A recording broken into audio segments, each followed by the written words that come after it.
Senhoras e senhores, excelentíssimos professores públicos e demais autoridades, bom dia.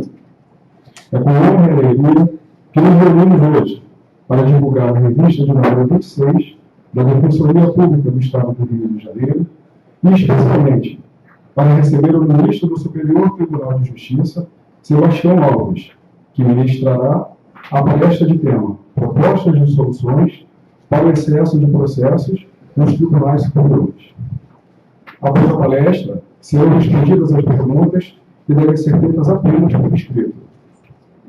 Para compor a mesa de honra deste evento de tamanha importância, convidamos o excelentíssimo senhor, defensor público-geral do Estado do Rio de Janeiro, Nilson Bruno Filho. O excelentíssimo senhor, ministro do Superior Tribunal de Justiça, Sebastião Alves dos Reis Júnior. A excelentíssima senhora, primeira subdefensora pública-geral do Estado do Rio de Janeiro, Maria Luísa Deuna. O excelentíssimo senhor, segundo subdefensor público-geral do Estado do Rio de Janeiro, Fábio Brasil. A excelentíssima senhora, ouvidora-geral da Defensoria Pública do Estado do Rio de Janeiro, Darcy Borrodi. O excelentíssimo senhor, assessor de Relações Institucionais e Assuntos Parlamentares da Defensoria Pública do Estado do Rio de Janeiro e diretor-geral do Centro de Estudos Jurídicos, Ramon Jorge.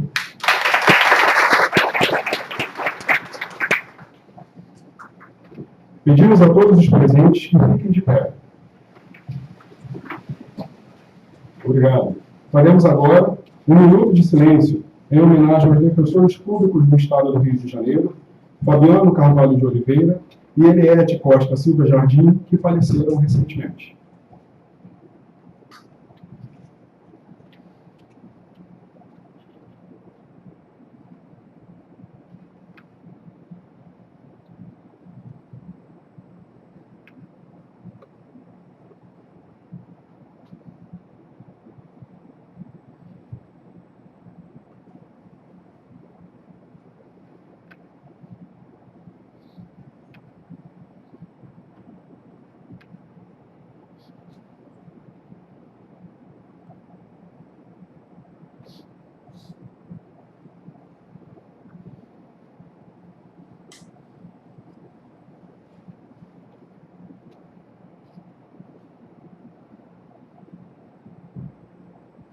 Obrigado. Pode se sentar. Para darmos início a este evento, passamos a palavra ao excelentíssimo senhor, assessor de Relações Institucionais e Assuntos Parlamentares da Defensoria Pública do Estado do Rio de Janeiro e diretor-geral do Centro de Estudos Jurídicos, Ramon Jorge.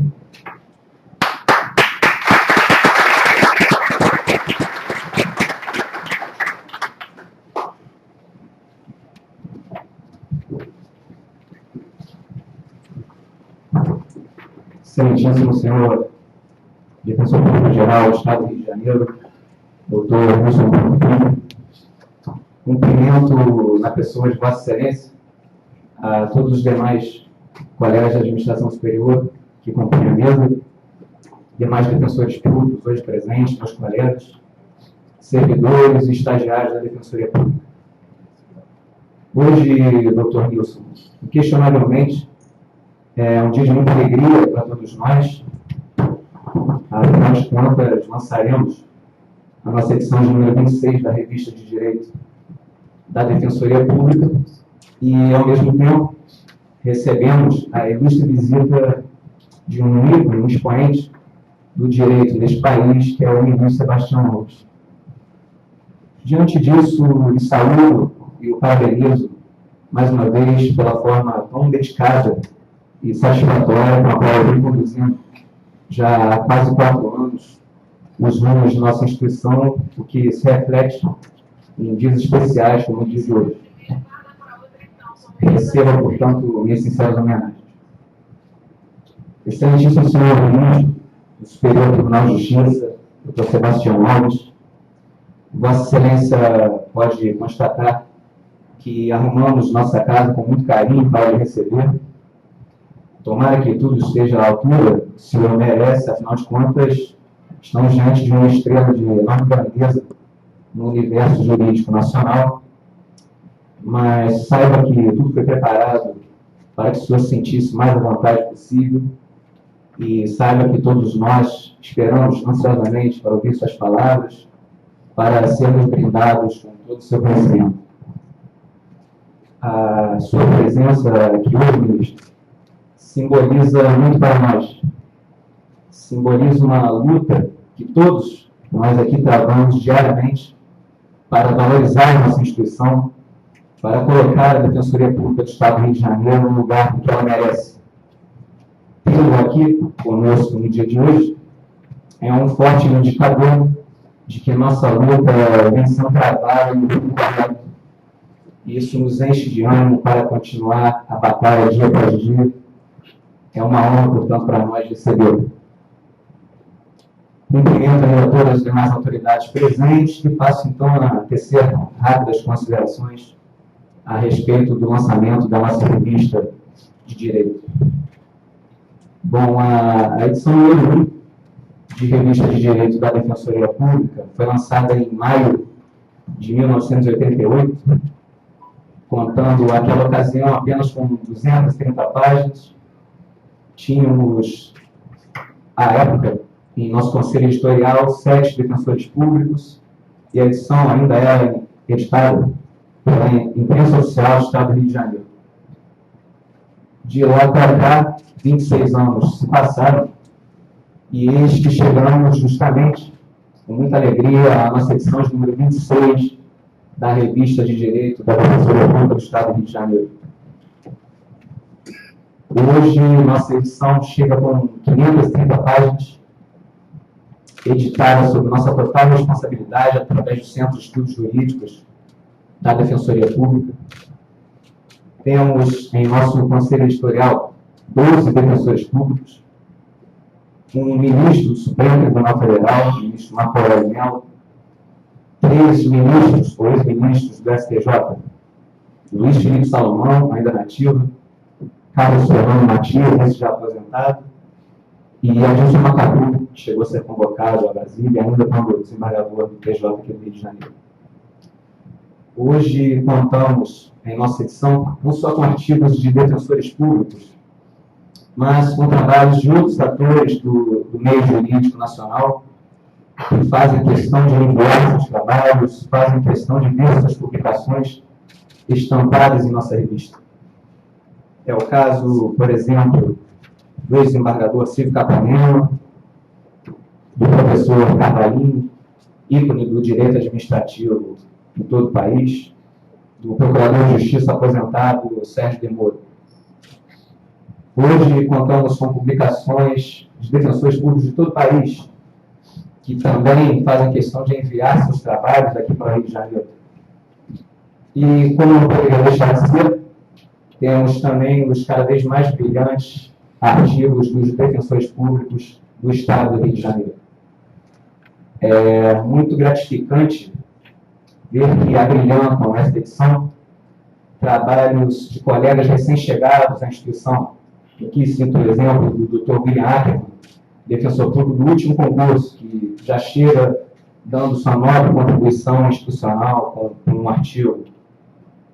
Temos trabalhos de colegas já mais experimentados, com um longo tempo de casa, exemplos do Dr. Rogério Desastre, doutora Eufrásia Maria.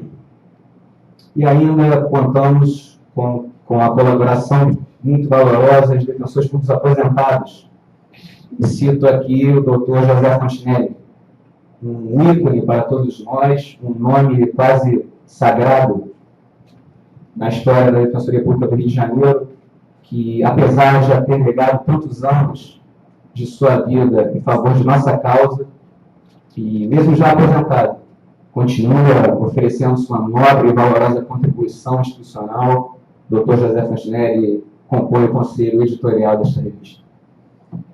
Esta riqueza, essa mistura de talentos e gerações faz, sem dúvida alguma, com que a edição número 26 da Revista de Direito da Defensoria Pública do Rio de Janeiro reúna e traduza o que existe de excelência em termos de doutrina institucional. Após uma análise rápida desses dados e números, é possível enxergar com muita tranquilidade e clareza o crescimento da nossa Defensoria do Rio de Janeiro. Hoje, ministro, nós somos recebidos e ouvidos em Brasília nas mais variadas instâncias de poder. O senhor certamente conhece essa realidade. Hoje, a Defensoria do Rio de Janeiro é convidada constantemente a comparecer no STF, no STJ, no CNJ. O mesmo cenário se repete em âmbito estadual, onde orbitamos com tranquilidade, bom senso e equilíbrio no Executivo, no Legislativo, no Judiciário. O lançamento da edição número 26 da revista da Defensoria é mais um exemplo desse novo posicionamento de nossa instituição no cenário jurídico nacional. Bom, não poderia encerrar aqui esta breve fala sem fazer uma justa homenagem ao meu colega, defensor público Rodrigo Roig, que não está presente hoje, eis que ocupa a relevante função de ouvidor nacional do Sistema de Execução Penal em Brasília, mas o doutor Rodrigo me antecedeu na direção-geral do SEJUR e conduziu de forma muito equilibrada e brilhante, como sempre, em tudo que fez em sua carreira, todo o trabalho de edição da revista número 26. Portanto, mais do que justa aqui a homenagem e o registro ao colega Rodrigo Roig. Agradeço muito a oportunidade de falar em nome do Centro de Estudos Jurídicos da Defensoria do Rio de Janeiro e convido a todos a celebrar. Celebremos esta que é mais uma data importante na recente história de tantas conquistas da Defensoria Pública do Rio de Janeiro. Muito obrigado.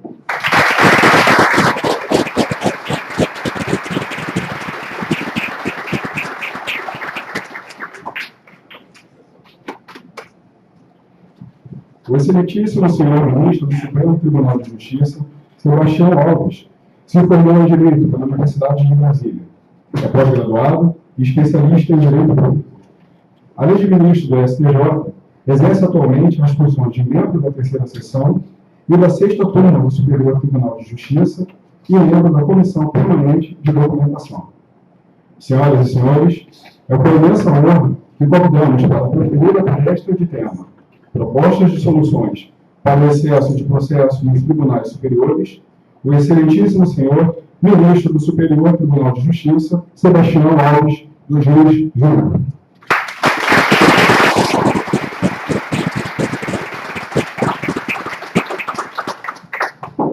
Bom dia a todos. Eu gostaria, antes de mais nada, falar sobre a minha satisfação de estar aqui. Eu tenho comentado que um dos grandes problemas, eu acho, do judiciário hoje em dia é a falta de diálogo. A falta de diálogo entre todos os seus operadores. A advocacia não conversa com os tribunais não conversam entre si, os tribunais dos estados não conversam com a Justiça de Primeira Instância, o Superior Tribunal de Justiça não conversa com o Supremo Tribunal Federal, que por sua vez não conversa com os tribunais regionais federais, e que por sua vez não conversa com o Ministério Público, por sua vez não conversa com a Defensoria Pública.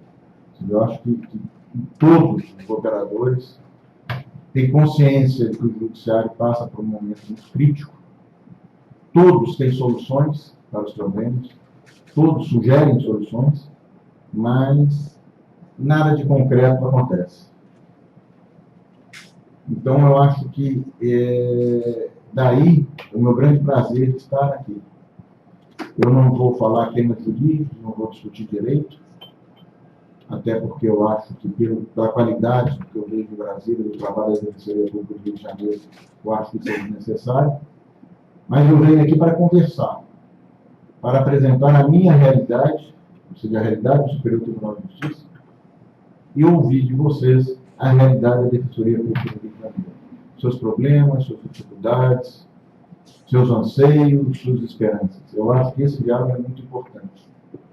E é isso que vai permitir uma atuação melhor, não só da Defensoria, como do próprio Tribunal.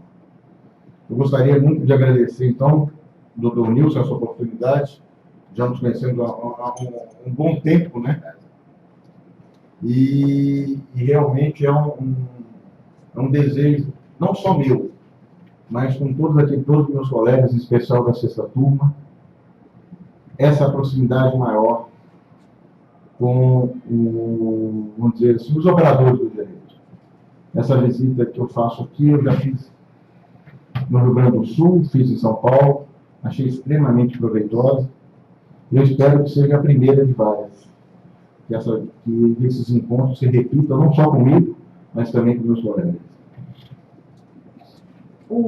A crise que nós passamos no judiciário, eu acho que é notória.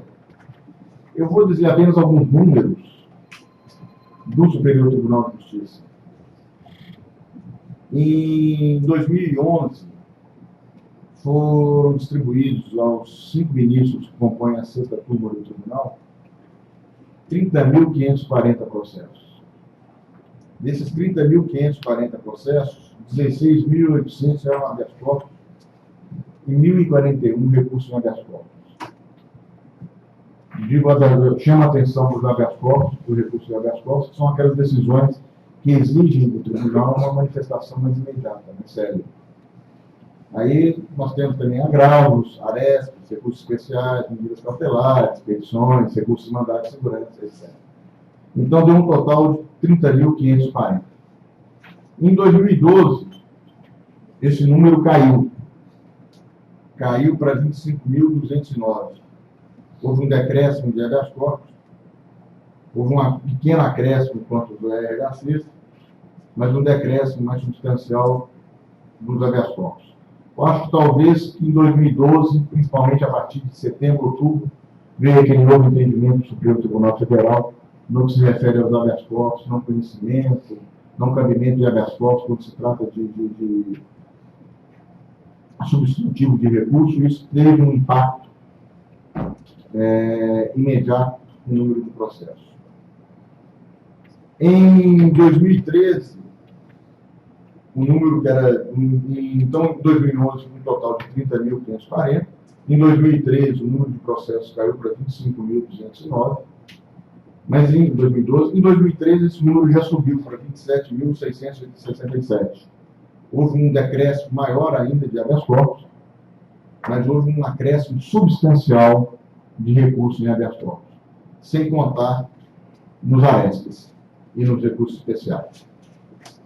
E, finalmente, em 2014, até julho, nós tivemos 16.000 processos, o que nos projeta um número de 31.000 processos até o final desse ano, mostrando que aquele número que era 30.000 em 2011, passou para 25.000 em 2012, 27.000 em 2013, está novamente num crescendo. Eu não vejo uma solução imediata, uma solução mágica para melhorar isso. Sinceramente, eu não vejo. Não acho que a reforma legislativa por si só vai aparecer uma solução imediata. Pode até significar, principalmente nas áreas de direito privado, nas áreas de direito público, pelo Tribunal de Justiça, uma redução substancial de processos. Mas eu acho que isso não vai significar uma solução para o judiciário como um todo. Na área penal, que é a área que eu atuo, em especial, realmente, talvez até seja com o que se discute hoje, que é a criação da repercussão geral, eu acho que vai ser até, de uma certa forma, um tiro no pé. Porque com o fechamento do caminho dos recursos especiais, da restrição, vai aumentar cada vez mais o número de habeas corpus. Além do mais, qualquer reforma legislativa que se faça hoje nesse país, ela dá margem a uma discussão de anos e anos e anos.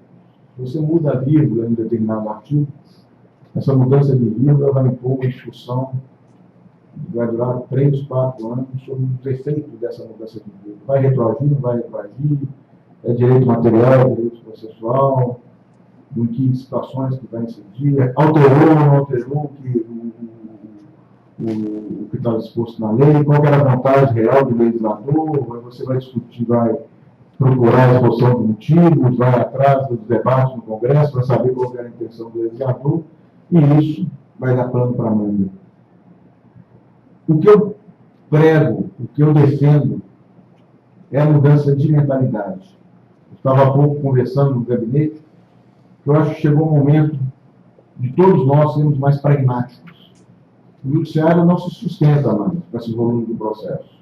Não adianta imaginarmos que pregamos um mundo ideal, defendemos um mundo ideal com aumento da magistratura, aumento da estrutura humana, aumento da estrutura física, aumento do número de juízes, servidores, promotores, defensores públicos, com a diminuição dessa demora da letargia do processo. Isso não vai acontecer. Não adianta, pelo menos a curto tempo, nós não vamos ter uma solução mágica nesse sentido. É um sonho, devemos brigar por esse sonho, mas eu acho um sonho cada vez mais distante. Hoje, infelizmente, quando você fala em melhorar a remuneração do servidor público, em aumentar o número de servidores públicos, as críticas surgem de todo quanto é hora. Ou seja, o que se defende é uma redução da máquina, é que no Brasil, o que parece pagar bem é pagar mal, pagar pouco. Então, você não quer saber se o serviço é bem feito, a qualidade tem que ser feita. O servidor público tem que ganhar mal. É isso que é um raciocínio geral. Consequentemente, a estrutura não vai melhorar. Então, nós estamos diante desse quadro. O que eu defendo é a mudança de mentalidade. Eu acho que todos nós devemos ser mais realistas, mais pragmáticos. Não adianta defendermos um mundo em que vamos discutir até as últimas instâncias do direito do cidadão, se de antemão nós já sabemos que essa discussão não vai restar em nada. Questões já pacificadas nos tribunais superiores, ou seja, tanto no Supremo Tribunal Federal quanto no Superior Tribunal de Justiça, são discutidas e rediscutidas N vezes. A parte, em geral, não se conforma com a sua derrota e insiste em discutir e rediscutir a mesma questão N vezes. Então, um dia que for a Brasília, eu peço para os senhores irem a uma sessão ou da quinta ou da sexta turma, e os senhores vão ver que questões pacificadas, como fundamento, como necessidade ou não do exame criminológico, fundamento para a redução do 33 parágrafo 4, fundamento de prisão, etc., são discutidas em todas as sessões. Em situações já pacificadas, não estou dizendo aqui em fundamentos se justificam ou não aquela decisão. Estou dizendo decisões claras. Então, são discutidas, rediscutidas, insistidas em todas as sessões. Isso implica um desgaste enorme para a parte que tem uma expectativa de alcançar um direito que todos nós sabemos de antemão que não vai alcançar, e para o próprio tribunal, que começa a concentrar seus esforços em debater matérias já debatidas. Então, eu acho que nós precisamos ser pragmáticos. E nós, quando eu digo nós, eu não estou me referindo exclusivamente, e peço aos senhores que não vejam isso como uma crítica à Defensoria, e em especial à Defensoria Pública do Rio de Janeiro. Eu estou dizendo que nós, de todos os operadores do direito, a magistratura precisa se reorganizar, ela precisa, vamos dizer assim, de uma forma mais simplória, baixar a bola, ser mais pragmática, mais realista, menos orgulhosa, menos pedante. A advocacia precisa ter com seus clientes a liberdade de chegar e dizer: não vale a pena discutir essa questão está superada. Nós vamos perder tempo, vamos concentrar nos nossos esforços naquilo que vale a pena. O mesmo com a Defensoria Pública. Da mesma forma, o Ministério Público também não pode insistir em condenações desfundamentadas, em condenações absurdas, ou mesmo até condenações que seriam justas, mas que nesse atual estado não se justificam. Ou seja, eu não tenho como denunciar alguém, como nós já julgamos no tribunal, uma tentativa de furto de guarda-chuva usado, no valor de R$15, ou a tentativa de furto de uma galinha de R$30, ou o furto de um par de sandálias havaianas no mercado, ou então de cerveja, são que chegam à nossa discussão todos os dias. Ou então uma colher usada de pedreiro, foi avaliada em R$10, R$15. Então, questões como essa não podem mais ser discutidas, não podem mais ser levadas a debate no tribunal como Superior Tribunal de Justiça ou mesmo como Supremo Tribunal Federal. Então, o que eu peço de todos os senhores é essa compreensão.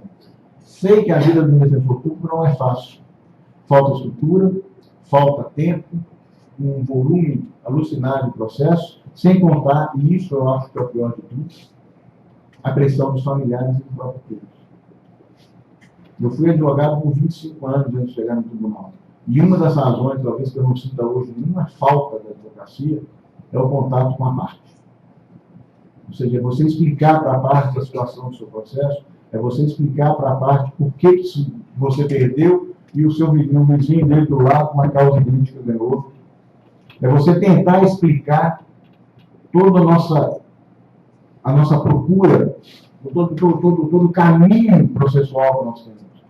Eu lembro que eu era advogado de uma empresa elétrica, da Eletronorte, e eu ia em reunião de diretoria explicar determinados processos, e vinha aquela famosa pergunta de engenheiro, né, que é pragmático, linear. E aí, acabou o processo? Para explicar que não, que dependia, que cada embarque declaratório, se o embarque declaratório depender do resultado, você pode ter embarque de divergência, depois você pode ter embarque infringente, pode fazer recurso especial, recurso extraordinário, mas admitido o recurso especial, recurso extraordinário, você cabe agravo do instrumento, vai para o Supremo, vai para o STJ, não sei mais o quê. E aí acabou? Não, ainda tem a possibilidade de uma ação rescisória, na ação rescisória você pode entrar com medida cautelar, etc. Então, esse trabalho de explicar para a parte o que é o processo judicial é um trabalho desgastante, não digere. Não tenho saudade nenhuma desse tempo. Minha mulher é advogada, eu falo para ela isso, um dia eu advoguei, não lembro mais. Graças a Deus. Foram 25 anos de advocacia. Eu advoguei nesse país todo. Então, eu gostaria só de fazer esse pedido. Então, vamos por partes. Como eu acho que cada um de nós pode, sem mudanças legislativas, sem mudanças radicais, apenas uma mudança de mentalidade, tentar não resolver, como eu disse, que não existe uma solução imediata para isso, mas amenizar esse caos que atinge hoje o Judiciário brasileiro. Vou começar pela magistratura. O que eu vejo hoje, e isso não é um privilégio do Rio de Janeiro, não é um privilégio de São Paulo, não é um privilégio de Minas, não é um privilégio do Rio Grande do Sul, não é um privilégio da Justiça Comum ou da Justiça Federal. É um privilégio de toda a magistratura. É a insistência em se decidir de forma contrária àquilo que já foi classificado no Tribunal Superior. Eu não vejo lógica nenhuma em um tribunal dizer, como tem visto de uma forma reiterada, que o Supremo Tribunal Federal declarou inconstitucional o artigo tal da lei número tal. O fez o controle difuso e por maioria. Então eu não sou vinculado, vou decidir contra. Ou então, como recentemente eu vi, o Tribunal de Justiça de São Paulo afirmando: a súmula não aplica, conheço a súmula número tal do Tribunal de Justiça, ela não é vinculativa, não vou seguir essa orientação. E decido de forma contrária. A expressão que eu uso de forma comum, costumeira, é que o judiciário se alimenta de processos. Ele é o primeiro a reclamar que tem excesso de processos, mas ele é o primeiro a dar causa a esse excesso de processos. São absurdas, às vezes, quantas vezes o Superior Tribunal de Justiça, o Supremo Tribunal Federal já disseram que toda decisão que decreta a prisão tem que ser devidamente fundamentada, se referindo aos elementos concretos daquele fato, não servindo apenas ilações, suposições, ou a descrição, ou a gravidade abstrata do delito. Todos os dias nós decidimos dessa forma. Todos os dias. O Supremo e o STJ decidem dessa forma. E todos os dias nós nos deparamos com decisões nesse mesmo sentido. Tráfico de drogas é um crime que assola a sociedade, etc. Não há referência à quantidade de droga, o tipo de droga, a estrutura, se é associação, se não é associação, não é nada. A mesma decisão se aplica para aquele que trafica 50 gramas como para aquele que trafica 5 quilos. Então, o que eu vou dizer isso? Bastava o quê? 15 minutos a mais, 10 minutos a mais, escrever mais 2, 3 parágrafos, ter o cuidado de contextualizar a realidade fática do processo, separar o joio do trigo e fundamentar. Isso o que seria o quê? Inibiria a parte teria consciência de que não adianta brigar com aquilo. Ou seja, quando um juiz chega e fala: olha, estou decretando a prisão, porque o cara já foi preso 3 vezes, é um incidente, é reiteração, ele estava traficando 15 quilos, denota periculosidade, porque ele faz parte de uma organização estruturada, etc, etc, etc. O advogado, os senhores juízes podem até tentar um primeiro habeas corpus no Tribunal de Justiça, mas não vão insistir porque sabem que a decisão está fundamentada. Mas quando a Justiça insiste em descumprir as orientações, os precedentes dos tribunais superiores, ele, na verdade, está alimentando o processo, dando razão ao advogado para litigar. E quando mostram essa falta de harmonia, ele tira o argumento do advogado para o seu cliente e diz assim: não vamos recorrer, que isso é causa perdida. Por quê? Porque o advogado fala: vamos recorrer, a gente não sabe o que pode acontecer lá na frente. A maioria da jurisprudência pensa no sentido, mas sempre tem um maluco ou outro que resolve discordar. Então vamos tentar. Quem sabe nós damos sorte nessa loteria aí e caímos na mão de um juiz favorável. Então, esse procedimento da magistratura, ele não se justifica. O argumento de que o juiz é independente, tem o livre de pensar, a livre de convicção, eles têm determinados limites. Tem que pensar num todo. Afinal de contas, não existiria razão de ser o Superior Tribunal de Justiça ou o Supremo Tribunal Federal se suas decisões, no sentido de uniformizar o entendimento em determinadas questões, em determinada legislação constitucional ou infraconstitucional, não fosse obedecido pelas instâncias inferiores. Não há razão de ser para isso. Então, para que eu tenho o Supremo? Para que eu tenho o Superior Tribunal de Justiça? Para que eu vou ter um órgão cuja competência é uniformizar a jurisprudência tanto no âmbito federal quanto no âmbito constitucional? Se essa, vamos dizer assim, harmonização da jurisprudência não vai ser obedecida. Então, acaba com o Supremo, acaba com o Superior Tribunal de Justiça, crie, se for o caso, outros tribunais, em terceira instância, realmente de apelação, e vão para o ponto. Isso não tem condição de funcionar dessa forma. Então, a primeira crítica que eu falo, e eu comecei justamente pelo órgão que eu entrego hoje, que é a magistratura, é nesse sentido. Ou seja, o magistrado hoje, ele tem que ser mais humilde, ele tem que abrir mão, muitas vezes, de suas convicções pessoais, em prol de um bem maior. Ou seja, um bom andar do processo, uma celeridade processual, uma justiça efetiva, uma justiça concreta. Não adianta nada eu garantir a um determinado cidadão um direito hoje, sabendo que esse direito vai ser cassado lá na frente. Ou seja, eu vou criar uma expectativa que não vai se concretizar. Além do mais, a falta de harmonia do judiciário, ele cria no cidadão em geral como eu falo, uma dúvida constante em como proceder. Posso até dizer que não no dia a dia, porque muitas vezes quando você compra, vamos dizer assim, quando um cidadão comete um determinado tipo de crime, ele não está imaginando qual a interpretação que a jurisprudência dá para aquilo que ele está fazendo. Mas vamos dizer no âmbito administrativo, ou seja, aquele que integra o executivo estadual, o executivo municipal, muitas vezes ele não sabe como agir. Por quê? Porque ele não sabe se dispensar aquela licitação é crime ou não é. Para alguns é, para outros não é. Então, o que ele faz? Ele vai dispensar, vai usar a licitação? Muitas vezes ele fala: eu não vou contratar, que é mais simples, vou evito complicação. O colega meu me falou outro dia de um problema que certamente vamos nos preparar daqui a pouco, que é, hoje nós temos os lápis ecológicos, né, que são madeira perfeita, que é madeira ecológica, etc. Então, amanhã um prefeito vai comprar lápis. Ele vai comprar o lápis, vai comprar mais baratinho e tal, aí vai vir o Ministério Público e vai questionar aquela compra, porque ele não deveria ter comprado aquele lápis, que ele deveria ter comprado lápis ecológico, aprovado, etc. Aí ele chega numa segunda compra e vai comprar o lápis ecológico. E vai vir o Ministério Público e falar que não, que ele não podia comprar aquele lápis ecológico, ele tinha que ter comprado um lápis mais barato, que ele está onerando os cofres do município. Então, essa situação, essa inconstância é que dificulta o nosso dia a dia. Então, a magistratura tem que estar consciente disso, que ela tem um papel também de sinalizar ao cidadão um modo de agir. E enquanto ela continuar com essa falta de harmonia, ela não vai chegar a lugar nenhum. Aí eu passo para o segundo integrante, que é a advocacia. E eu falo da advocacia, como eu disse antes, porque eu tenho advogado durante 25 anos. Eu não sou um corpo estranho na advocacia. Eu sou mais estranho hoje a magistratura que a advocacia. Mas é um absurdo o que acontece hoje em dia. Ou seja, a insistência em se litigar em causas sabidamente perdidas. Ou seja, situações em que você sabe que não vai chegar a lugar nenhum. O único objetivo é protelar.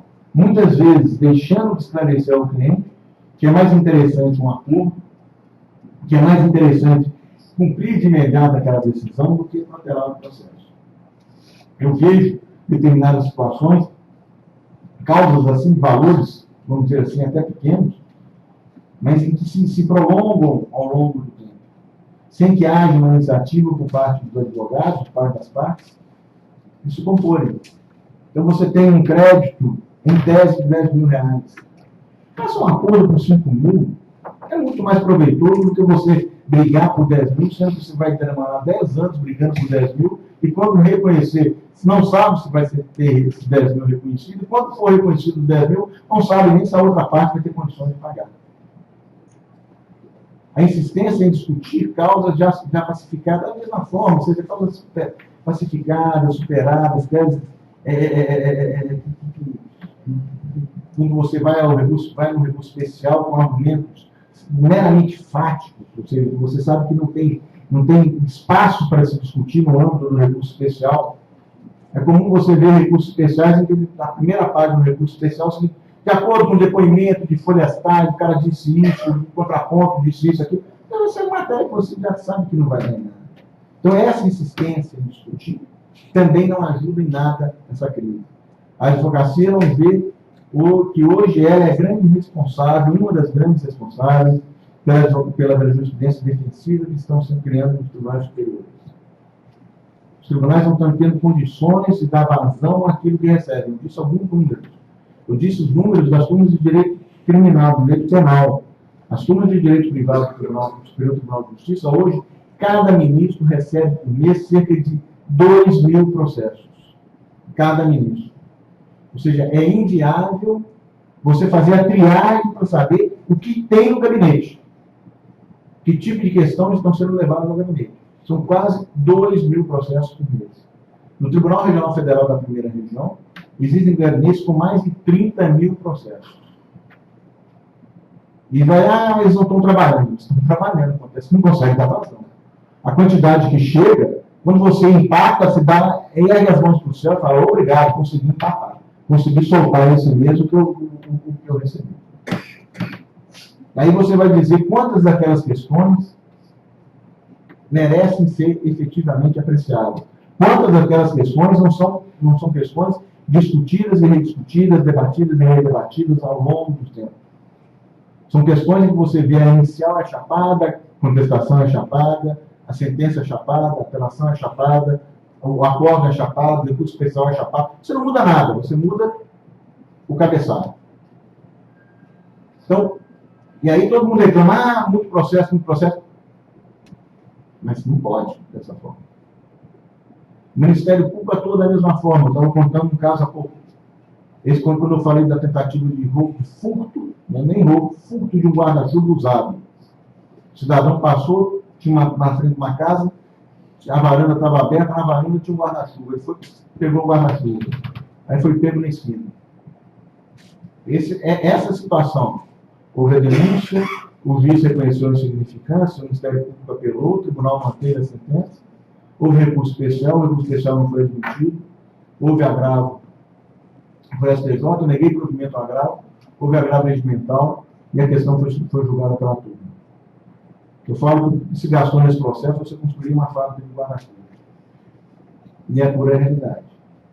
Agora, esse tempo todo, e aí eu falo, muitas vezes eu chego na sessão e acho brincar, será que não tinha um latrocínio, um homicídio, alguma coisa assim para o Ministério Público se preocupar? O Ministério Público Federal, de vez em quando, aparece lá com denúncia de um pescador que foi pego com 2 bagres dentro do barco. Ele estava com vara de pescar, ferido de desova, não sei mais o que, 2 bagres, 2 peixinhos lá. Chama o cara no canto, educa, ensina, tudo, mas penalizar por isso?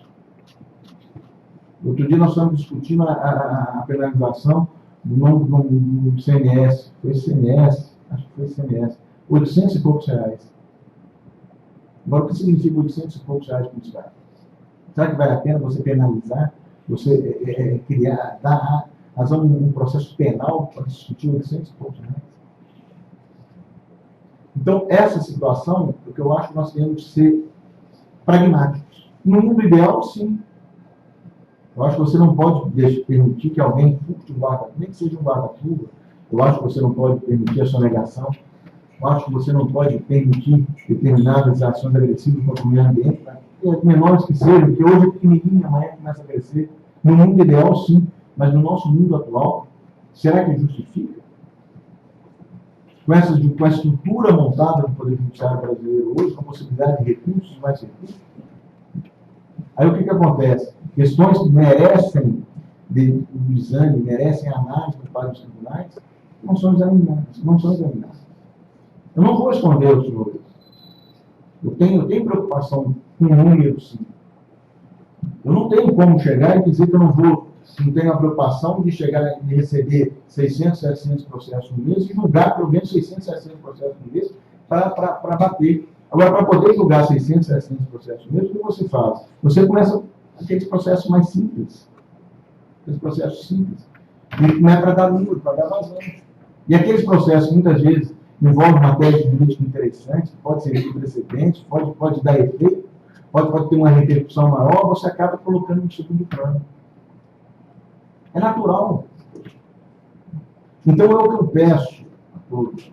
E aí que eu chego à Defensoria Pública. Eu entendo a dificuldade que a Defensoria Pública hoje tem, ou seja, é muito difícil você chegar com um preso que está preso, está recolhido num presídio, um banco, 50 graus lá dentro, aquele inferno, ou seja, não sabendo o que pode acontecer com ele lá dentro, correndo risco de vida todos os dias, e dizer para ele, eu não posso fazer nada para te tirar daqui. Eu sei que não é fácil, eu sei que é muito difícil. Eu sei que realmente, às vezes, até entra um lado humano, ou seja, o preso não merece, mas tem a mãe do preso, a mulher do preso, o filho do preso, e você acaba fazendo alguma coisa para atender os seus familiares. E se esforça. Mas eu só quero dizer o seguinte, o que vai dar como consequência nisso? Nós não vamos examinar tudo, não temos condições de examinar. É uma realidade. Não adianta eu dizer para vocês que nós vamos examinar tudo, não vamos. Eu recebo habeas corpus com 50, 60 páginas. Ninguém lê. Não se realiza, ninguém lê. Grande parte dos juízes tem juízes lá que está 30, 40 anos em magistratura. Que novidade para ele pode ter no habeas corpus com 40, 50 páginas? Ele vai ler o quadro fático e vai ler o pedido. O resto ele já sabe. Não adianta você citar 15, 20, 30, 40 precedentes. Ele está lá no tribunal há 5, 10 anos e não sabe saber o que o tribunal pensa, decide.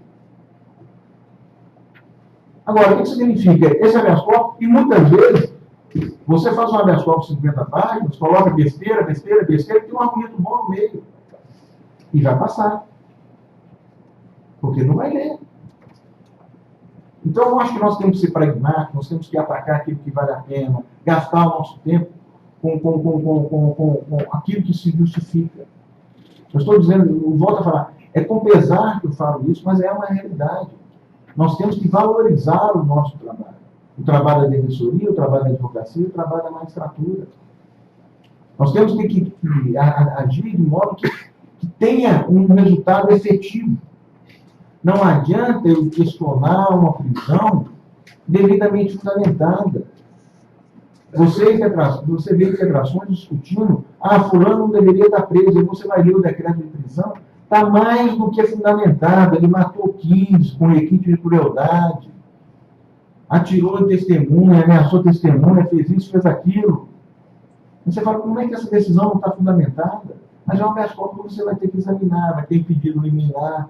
Os habeas corpus sempre vem acompanhado de liminar. Você vai examinar a liminar, vai mandar para o Ministério Público. O Ministério Público, às vezes, vai ficar 6 meses, 1 ano com o processo.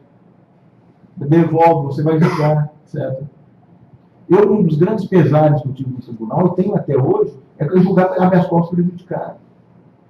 Eu recebi um gabinete em 2011, em junho de 2011, com 12.300 processos. Hoje eu tenho 7.000 e poucos, 6.000 e poucos processos. Aí eu vou examinar, baixou muito o gabinete, baixei, mas eu não sei quantos foram julgados prejudicados. E prejudicados não só para aquele momento de transição, a decisão é prisão preventiva e já tem sentença. São prejudicados em que você tem que reconhecer que não adianta mais que o preso já cumpriu a pena. Eu vou discutir aqui uma prisão preventiva, opa, ele já cumpriu a pena toda. Eu vou discutir a progressão de regime, ou ele já cumpriu a pena. Quando não morreu dentro da cadeia ou quando não morreu depois. Então, esse é o nosso quadro real.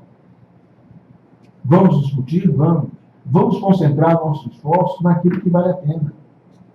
A Defensoria do Rio, ela estava fazendo um trabalho, eu estava falando com o Dr. Nilson, espetacular, ou seja, ela criou uma ponte, um braço em Brasília. Vamos aumentar o diálogo dos defensores daqui com os defensores de Brasília. Eles conhecem o trabalho do tribunal, conhecem o que o tribunal está pensando, eles vão saber o que vale a pena realmente discutir, o que vale a pena debater. Nós temos que ser realistas e pragmáticos. Quando eu falo isso, é a mesma coisa. Por exemplo, determinadas questões são julgadas pela turma. Eu chego e falo, senhor gente, olha, o Supremo já decidiu de forma contrária. Recentemente, o Supremo entendeu que a questão do tráfico em transporte urbano, ou seja, em lugar de a posição do STJ é de que não precisava o tráfico ocorrer dentro do ônibus, por exemplo, dentro do metrô. Bastava a droga ser transportada dentro do metrô, dentro do ônibus, e estava caracterizado a causa de aumento da pena. O Supremo, recentemente, mudou o entendimento. Ele disse que não, a traficância precisava ocorrer dentro do ônibus ou dentro do metrô. E a turma vai adotar esse entendimento. Então não adianta eu querer ir contra a realidade.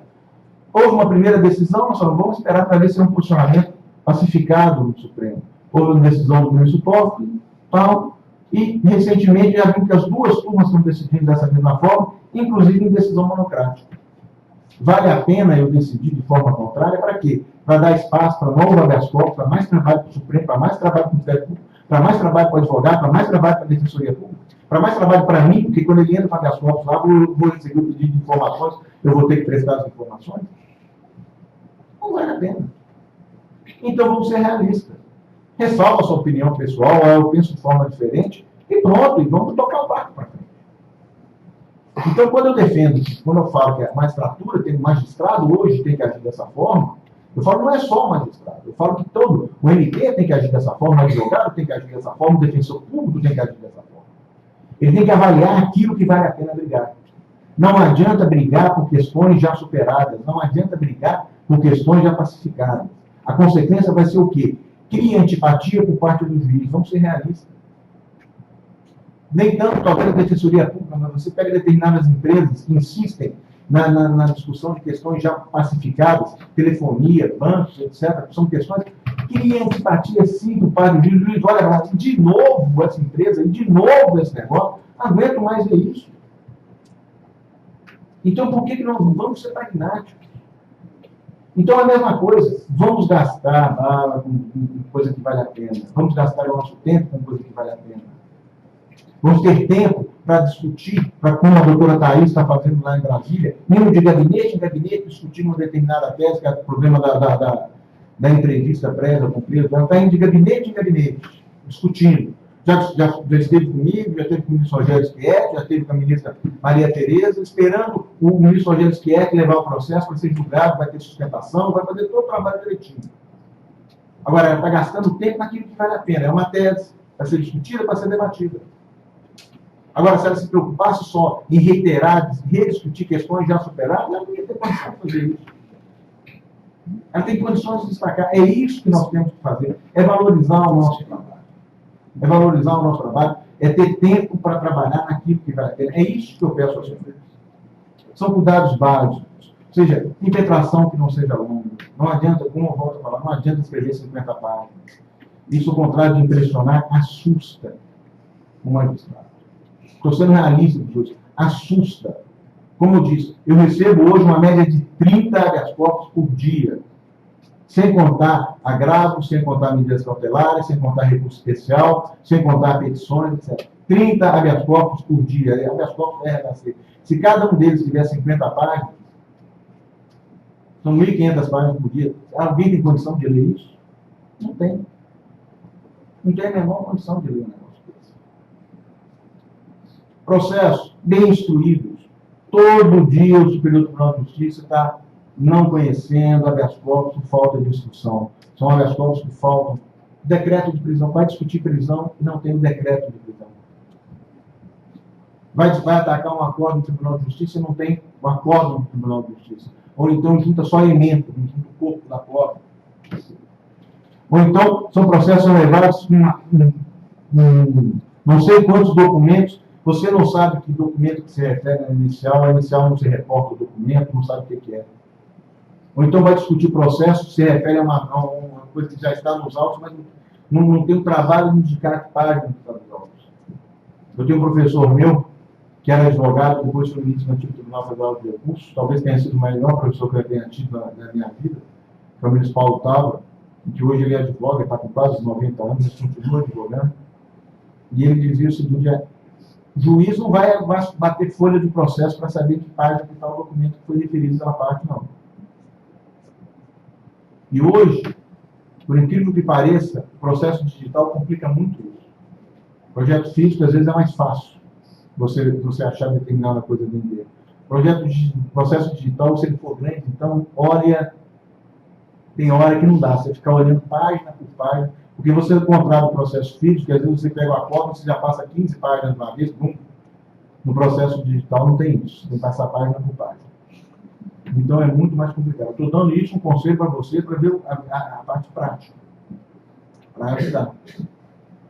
Então são questões assim que eu acho que no dia a dia, conversem entre si, troquem experiências com as outras defensorias. Então, vocês têm pelo que eu percebi, vocês têm um encontro com os defensores gerais, debatam, escolham determinadas teses comuns a todas as defensorias públicas, que valem a pena discutir, vale a pena debater, vale a pena atacar de uma forma concentrada, organizada. Eu acho que é isso que nós temos que trabalhar. Nós temos que trabalhar de uma forma organizada. Não tem mais hoje espaço para o defensor, para o Ministério Público, para o juiz, que age eu sozinho. Eu acho isso, então eu vou fazer isso. E é isso que está matando hoje o judiciário brasileiro. Esse egocentrismo. Cada um decide de acordo com o que pensa, faz o que de acordo. Eu acho isso. Eu acho que tem que ser assim. Então vamos fazer isso. Não, mas ninguém concorda. Não, mas eu quero, eu sou defensor, eu sou advogado, eu sou Ministério Público, eu sou independente, eu sou autônomo, eu tenho condição de agir sozinho. Então eu vou fazer isso, porque eu acho que é isso que é o certo, acho que isso é o correto. Isso, senhores, está matando o judiciário brasileiro. Eu estou dando a vocês a visão de quem está lá dentro há 3 anos e meio. E a visão de quem advogou. E a visão de que tem, de que já tinha e que tem hoje ainda, um contato muito grande com outros magistrados de várias instâncias. E o posicionamento é o mesmo. Nós não temos mais condições disso, e não temos condições de esperar uma reforma legislativa para que esse quadro se altere. E não temos condições de esperar que uma reforma, vamos dizer assim, no sistema, na estrutura das instituições, modifique. Não adianta nada eu, por exemplo, hoje, criar um tribunal, duplicar o tribunal. Não adianta nada, eu posso dar celeridade aos processos, mas vou criar uma instabilidade jurídica terrível. Eu vejo a dificuldade que é, muitas vezes, para nós, somos 10, 2 turmas, cada turma com 5, uniformizar um determinado entendimento, uma determinada questão. Basta o senhor dizer no Supremo Tribunal Federal quanto tempo que o Supremo demora para julgar determinadas questões, determinadas matérias. Nós somos duplicarmos o Supremo, duplicarmos o Superior Tribunal de Justiça. Você não imaginou o caos que vai ser, a dificuldade que vai ser. Então não é essa a solução. A solução que eu vejo em curto prazo é uma mudança de mentalidade de todos os operadores do direito. É isso que eu venho aqui. A razão da minha visita é essa. Ou seja, não é criticar, não é atacar, nem nada. É pedir a compreensão dos senhores para refletir sobre esse quadro atual que nós temos. Vamos refletir, vamos pensar. Vocês podem estar dizendo, ele está dizendo uma coisa que ele não conhece, a nossa realidade é diferente, etc, etc. Cada um tem direito de pensar da forma que for. Mas vamos avaliar e ver realmente se nós estamos caminhando no caminho certo, na direção certa. Será que realmente nós estamos ajudando o judiciário, trabalhando da forma que nós estamos trabalhando? Desconectada, sem conversa, sem diálogo, sem uma ação uniforme, sem uma ação coerente? Será que nós estamos realmente beneficiando aqueles que mais precisam, que é o jurisdicionado? Porque todos nós aqui vamos chegando em casa, dormimos, tranquilo, o problema não é nosso, Então, o problema é de coitado da parte. Então, é isso que eu peço. Ou seja, o motivo da minha vinda é esse. Ou seja, é expor essa minha realidade, passar aos senhores um pouco do que acontece no nosso dia a dia, no dia do tribunal, no dia da magistratura, e pedir que haja uma reflexão maior. Que cada um sente, veja se realmente pode fazer. Ah, mas se eu não for entrar com habeas corpus, não vai alterar nada tudo. Concordo. Não. Mas se 15, 20 deixarem de entrar com habeas corpus, às vezes, desnecessários, são 15, 20 habeas corpus a menos para ser andar. Isso aqui do Rio de Janeiro, se o cara em São Paulo age da mesma forma, são mais 30, 40 habeas corpus, em Minas são a mesma coisa, e quando você vê, tem sim aí um número substancial que pode realmente ajudar e facilitar a atuação do Poder Judiciário. Da mesma forma, eu volto a falar, não é uma crítica, eu não estou dizendo que a responsabilidade, por favor, hoje seja única e exclusivamente da Defensoria ou dos advogados. Estou dizendo que essa é uma responsabilidade de todos nós. Esse discurso, esse pedido que eu estou fazendo aqui, eu já fiz esse pedido na Ordem dos Advogados, eu já fui à OAB de Minas, já fui à OAB do Espírito Santo, já fui à OAB da Paraíba, já fui à OAB de Curitiba, já fui a diversas ordens, fiz o mesmo discurso e pedi a mesma coisa. Já fui ao Ministério Público também do Rio Grande do Sul, falei a mesmíssima coisa. Ou seja, eu não estou direcionando isso exclusivamente à Defensoria Pública ou à advocacia. Eu falo isso a todos. Defensoria, advogados, Ministério Público, magistrados. É a tese que eu defendo. Ou o judiciário como um todo se repensa, analisa, vê o que está de errado e muda o seu comportamento, muda o seu modo de agir, ou não há reforma legislativa que vai dar jeito.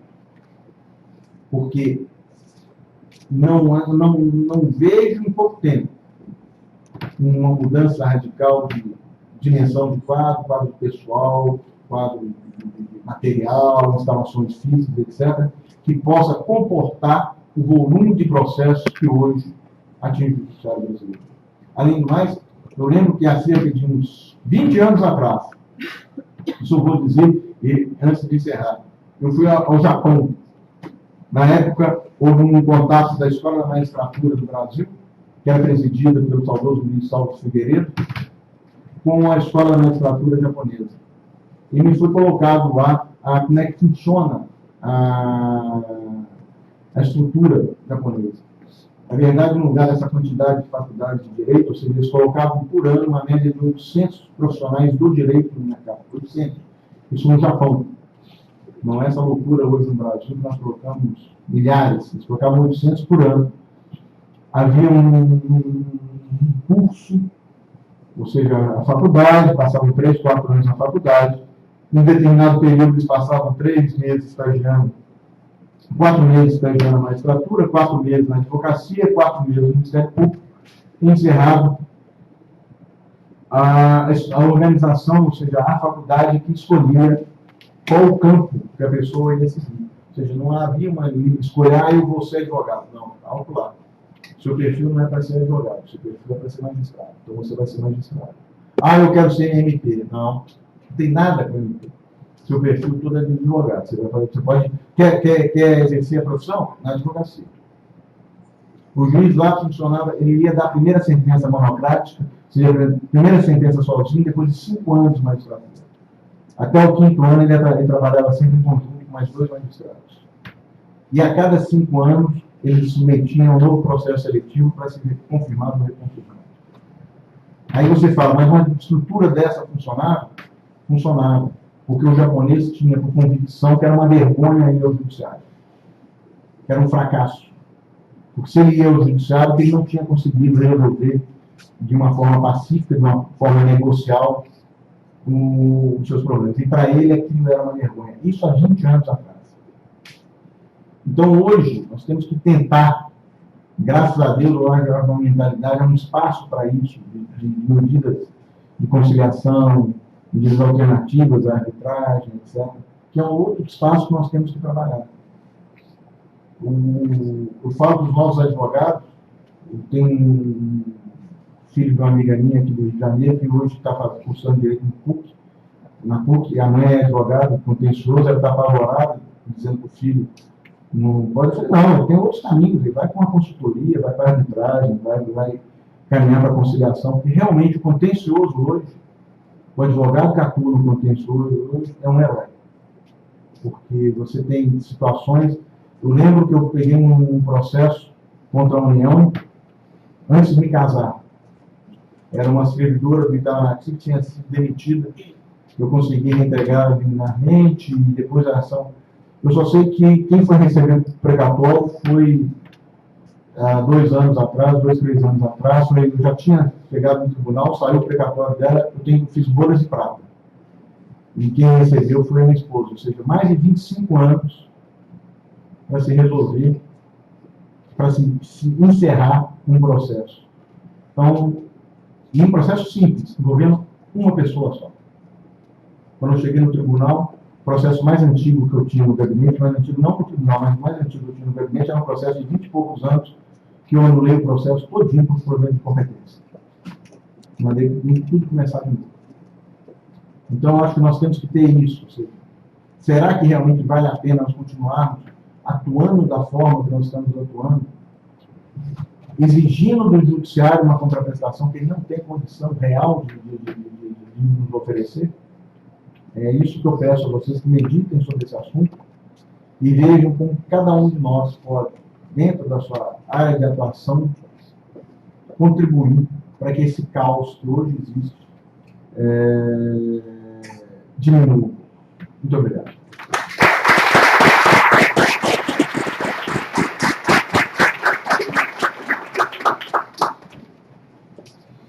Obrigado, presidente ministro.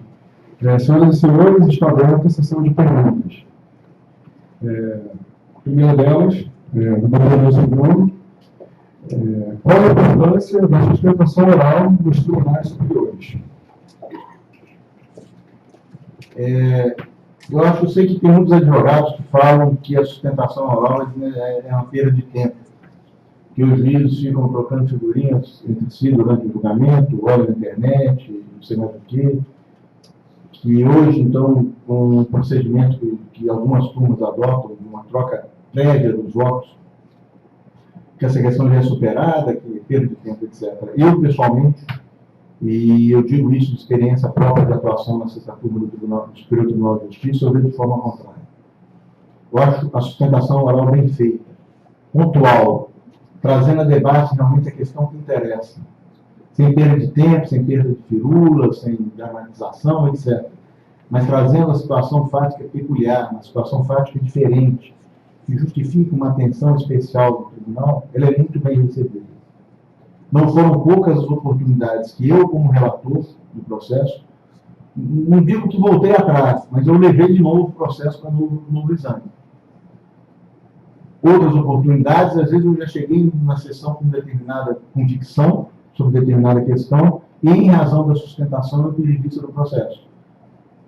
E na turma, eu já vi também outros ministros, relatores do processo, pedindo o que a gente chama de vista regimental, ou seja, após a sustentação, suspendendo o julgamento para uma nova análise do processo, justamente em razão de uma questão que foi posta. Eu disse ainda para o doutor Nilson que na semana passada a doutora Thaís fez uma sustentação, uma questão que eu acho até de uma certa forma já pacificada, mas ela não teve êxito, mas ela provocou na sessão um grande debate dos ministros sobre a questão e colocou uma pulga atrás da nossa orelha, para saber, quem sabe, no futuro, mudar o entendimento sobre essa questão. Foi uma sustentação bem feita, trazendo uma realidade fática que realmente provoca no julgador uma maior reflexão. Então, eu sou totalmente favorável à sustentação oral.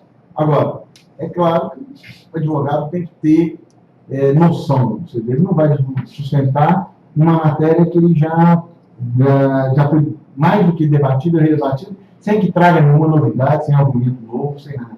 Da mesma forma, também, isso eu digo, por favor, ao subir numa tribuna, nunca leiam. Nunca. Parece que existe, inclusive, não sei, existe no Tribunal de Justiça de São Paulo, no regimento do Tribunal de Justiça de São Paulo, um dispositivo que impede a leitura na sustentação oral. Sustentação oral é uma conversa do advogado com o tribunal. Não é uma leitura de memorial, porque isso não entrega o memorial no gabinete, você lê e resolve o problema. Então, ao subir na tribuna, sustente oralmente. Sustente, faça sustentação oral. Não uma simples leitura de papel. Agora, que eu acho que é válido, eu sempre fui, sempre serei favorável a uma boa sustentação oral, da mesma forma que sou favorável também a uma visita, a entrega de memorial, uma visita prévia dentro do gabinete, ao gabinete, uma discussão, eu sou a atuação efetiva do advogado.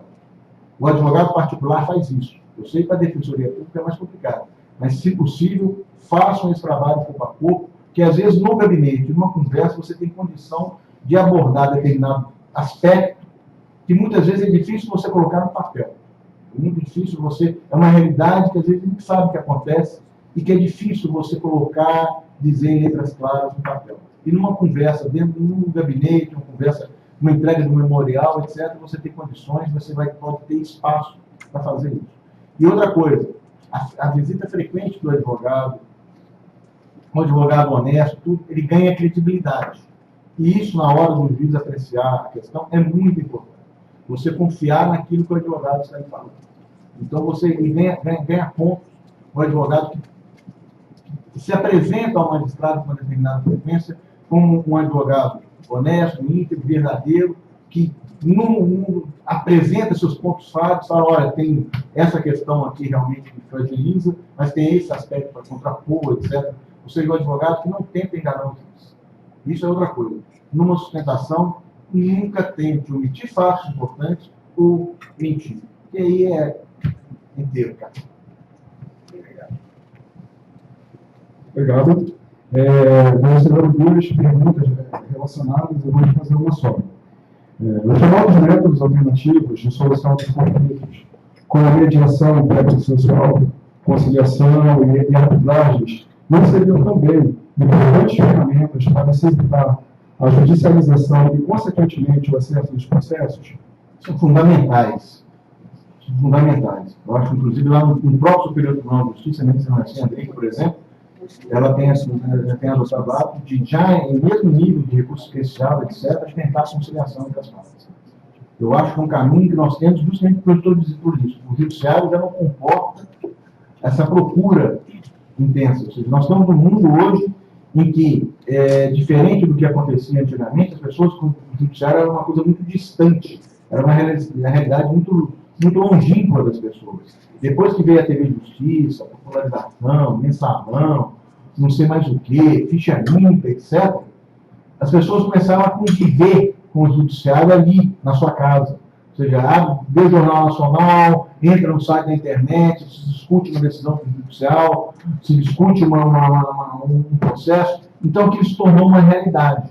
Ao mesmo tempo, houve, isso é inegável, vamos dizer, um acréscimo social. As pessoas estão mais ligadas ao que acontece. É o celular, é a televisão, a internet, o computador, etc. Então, as pessoas estão mais atenadas, mais cientes do seu direito. Consequentemente, elas estão numa procura mais intensa. A própria Defensoria Pública hoje já está bem mais estruturada do que alguns anos atrás. A justiça se torna uma coisa muito mais palpável. Consequentemente, ela é mais procurada. E como ela não acompanhou, por mais que ela tenha se interiorizado, por mais que ela tenha procurado se estruturar, ela não acompanhou o acréscimo dessa sua procura. Então, soluções alternativas são, sim, eu vejo isso como nosso futuro. É o único meio de esvaziar a judicialização. É um meio importante para se esvaziar a judicialização. As pessoas têm uma ideia, a Justiça Eleitoral, ou seja, TSE, toda terça e quinta-feira, às 27 horas da noite, está no Presidente de Justiça. E eu conheço algumas pessoas que atuam de uma forma mais permanente na Justiça Eleitoral, e eles me contam alguns casos em que, quando determinado prefeito vai ser julgado, principalmente em cidades pequenas, ele leva a televisão para a praça pública, coloca a cadeira, tudo, ou seja, é uma programação, as pessoas vão ver aquilo lá acontecendo. E como ela é transmitida ao vivo, tem situações que são muito engraçadas, que é o advogado que está lá, esperando o processo dele ser julgado, e o cliente liga. Você está aí, estou. Não, mas eu não estou te vendo na televisão. Mas não, mas eu estou aqui. Aí o advogado tem que arranjar um jeito de passar na frente da câmera. cliente vê. Então, é uma realidade. Então, o judiciário hoje é uma coisa concreta para o cidadão comum, não é uma coisa que estão tão distante. Né? Eu lembro que no meu salão você tinha mesa redonda para discutir depois no final do dia, não é uma coisa de futebol, eu tinha 4 tipos de jornalistas, e iam discutindo os votos, etc., quem fez isso, quem fez aquilo, tá? Então, eu acho que, realmente, nesse quadro, a justiça não está suportando a procura que existe hoje em dia. Então, eu acho que, realmente, esses meios alternativos, e quem sabe, um dia eles se tornam os meios prioritários, né? E não a justiça seja uma alternativa ao fracasso da conciliação, ao fracasso da arbitragem. Quem sabe isso ocorra. Obrigado. A próxima pergunta é se o processo eletrônico tem ajudado na celeridade do julgamento dos processos. Eu, graças a Deus, eu cheguei no Superior Tribunal de Justiça quando o processo eletrônico lá já estava aí quase todo implantado, praticamente implantado. Ou seja, eu tenho pouquíssimos processos físicos. Hoje eu tenho um resíduo de processos mais antigos que, às vezes pela dimensão, às vezes pelo tipo de documento que eles envolvem, não foi possível de digitalização. Mas eu lembro até hoje, eu vi um advogado indo ao Superior Tribunal de Justiça, despachado com o ministro, você entrava no gabinete, você tinha que sair pulando as pilhas de processo. O Superior Tribunal de Justiça foi criado para ter, quando ele foi criado, ele tinha 33 ministros, mas o prédio físico dele foi criado para ter 60 ministros, 60 e poucos ministros. E simplesmente chegou em determinado momento que, para dar espaço para os processos físicos, os gabinetes tiveram que ser duplicados. Então, isso mostrava uma dificuldade imensa para se trabalhar com esses processos. Impunha uma demora maior na apreciação, na análise dos feitos.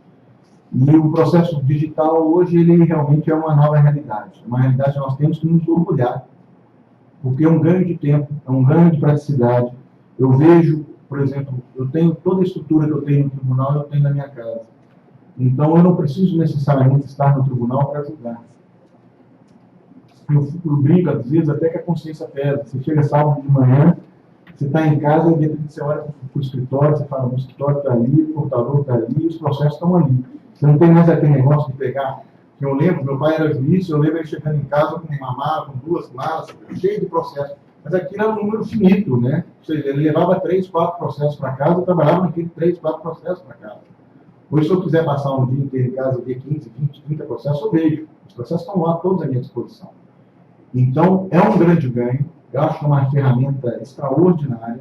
É claro que todos nós não passamos por um período de adaptação.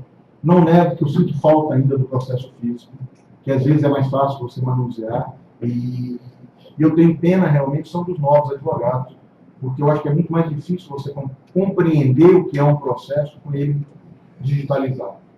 Eu acho que cada um, a gente devia ter uns processos físicos guardados no escritório, para pegar para esses meninos em primeiro e segundo ano e mostrar, isso é um processo. Aqui, ó, processo é isso aqui, veja o processo, o cheiro do processo, a folha, a letra, aqui o documento quase legível, que você não consegue ver às vezes, você tem que ler com esforço maior, mas eu acho que é muito mais fácil para compreender o que é um CITSE, mandar citar, são coisas básicas que tem aquele, talvez um pouco do saudosismo, mas que o processo digital hoje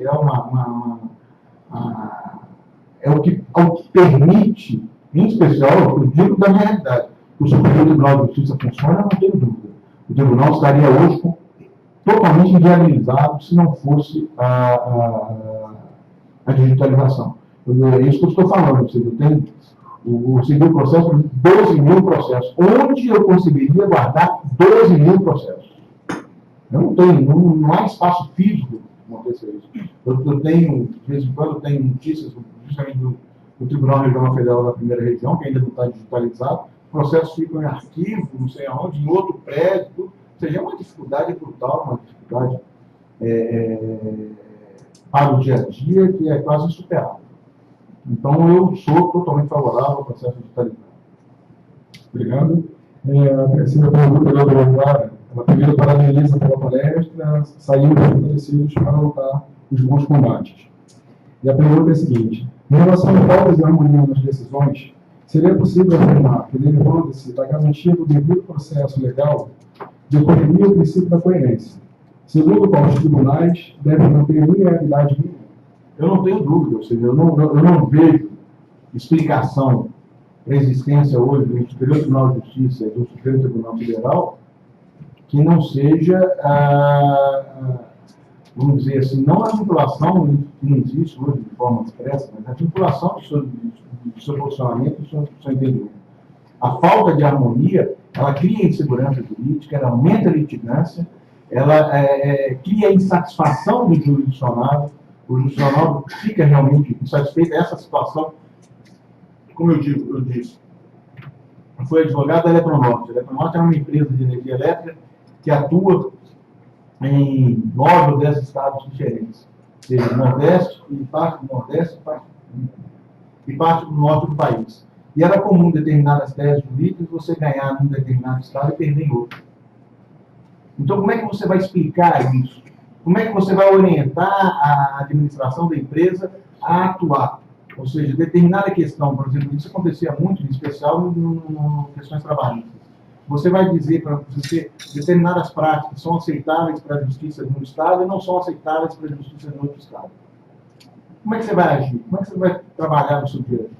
Então, essa falta de harmonia, para mim, é talvez o ponto crítico do judiciário brasileiro.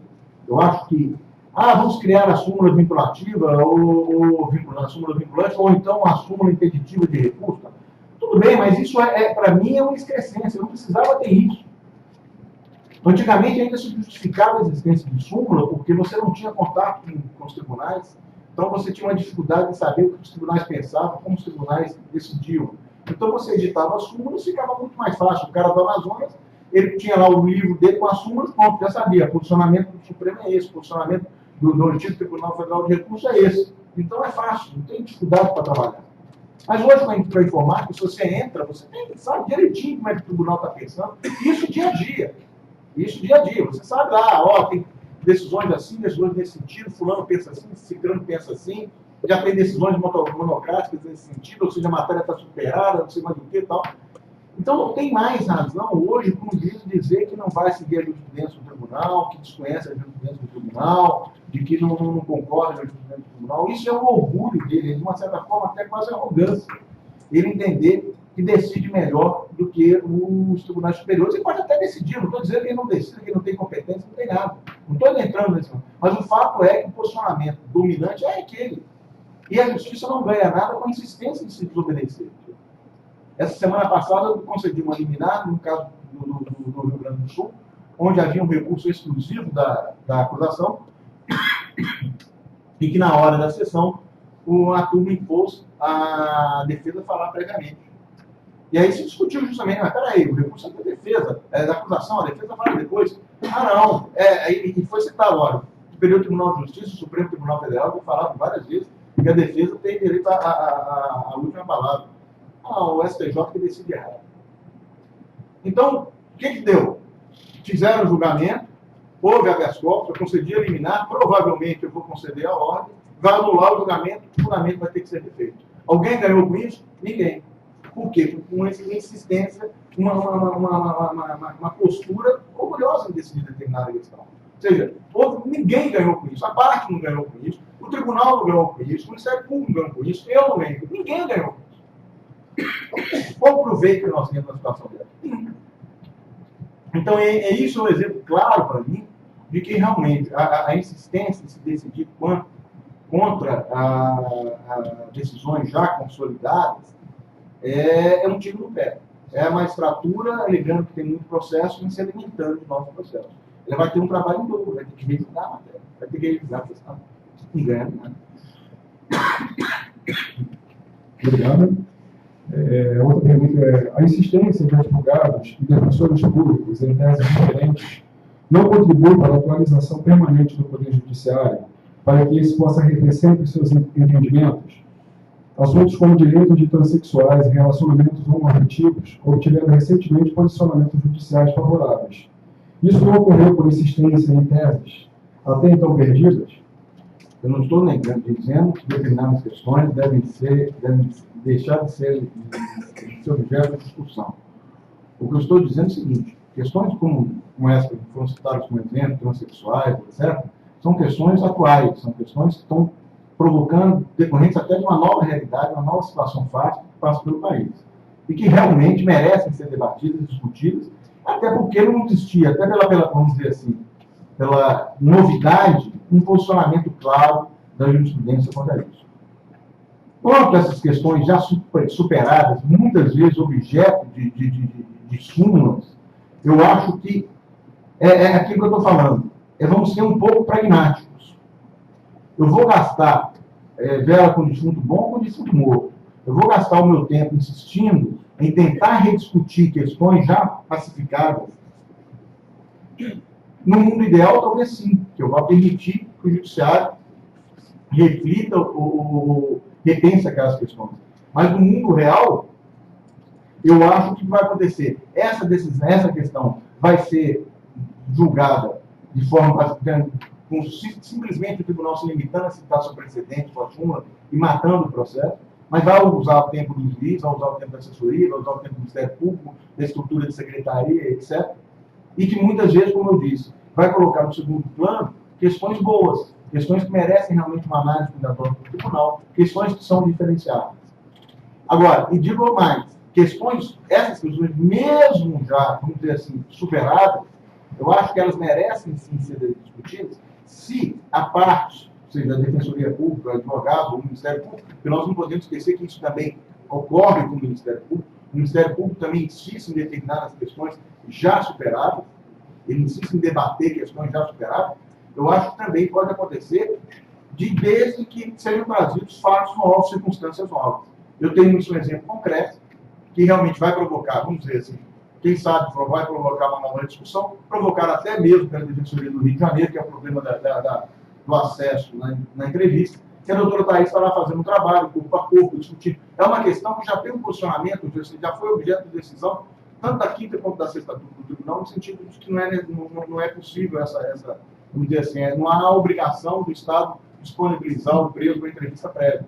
Mas a forma que a questão está sendo trazida, de acordo com uma realidade, elementos novos, mostrando que era uma realidade antiga do Rio de Janeiro, que agora foi alterada em razão de um fato atípico, problema de Bangu e tal. Ou seja, são elementos que justificam uma nova reflexão. Ou seja, nós podemos chegar a uma conclusão, a mesma conclusão que nós já chegamos, e manter o nosso entendimento. Ou podemos mudar o nosso entendimento. Mas isso você está trazendo para debate uma questão com um outro aspecto, um outro enfoque para ser discutido. O que acontece muitas e muitas vezes é que a mesma questão é rediscutida sem nenhuma novidade. O mesmo argumento que foi apresentado há 5 anos atrás, quando aquela questão foi uniformizada no tribunal, está sendo utilizado hoje. Se você vê, muitas vezes a mesma peça que foi utilizada naquela oportunidade já está no computador, cola por copia e pronto, acabou. É isso que eu estou falando, que a gente não pode. Ou seja, vamos rediscutir? Vamos. A jurisprudência não pode ser congelada ao longo do tempo? Não. Mas desde que haja elementos que justifiquem esse novo debate. Ou uma alteração do quadro fático, do contexto fático, etc. Ou realmente uma mudança legislativa que de uma forma não direta, mesmo que indireta, possa modificar esse entendimento. Então é isso só que eu falo. Ou seja, eu estou defendendo um engessamento da jurisprudência. Eu estou defendendo que determinadas questões não adianta você provocar o judiciário a se manifestar sobre questões sobre as quais ele já se manifestou, sem que nada de novo seja trazido ao debate, nada de novo seja levado ao conhecimento do tribunal. São questões, muitas vezes, até a própria doutrina é uniforme em determinado sentido, naquele sentido os tribunais já pacificaram o seu entendimento. E aí eu chego realmente à conclusão de que isso é uma perda de tempo de quem pede e de quem vai analisar o que pede. Obrigado. A próxima pergunta é a seguinte: não obstante a independência nacional, nos comportamos com o direito de ação recurso assistido e pelo exame da questão. Esse dever de ofício nos faz recorrer com maior frequência. Seria uma boa solução a criação de enunciados na defensoria para amparar o defensor quanto a questões de recurso? Existe outro amparo no seu entender?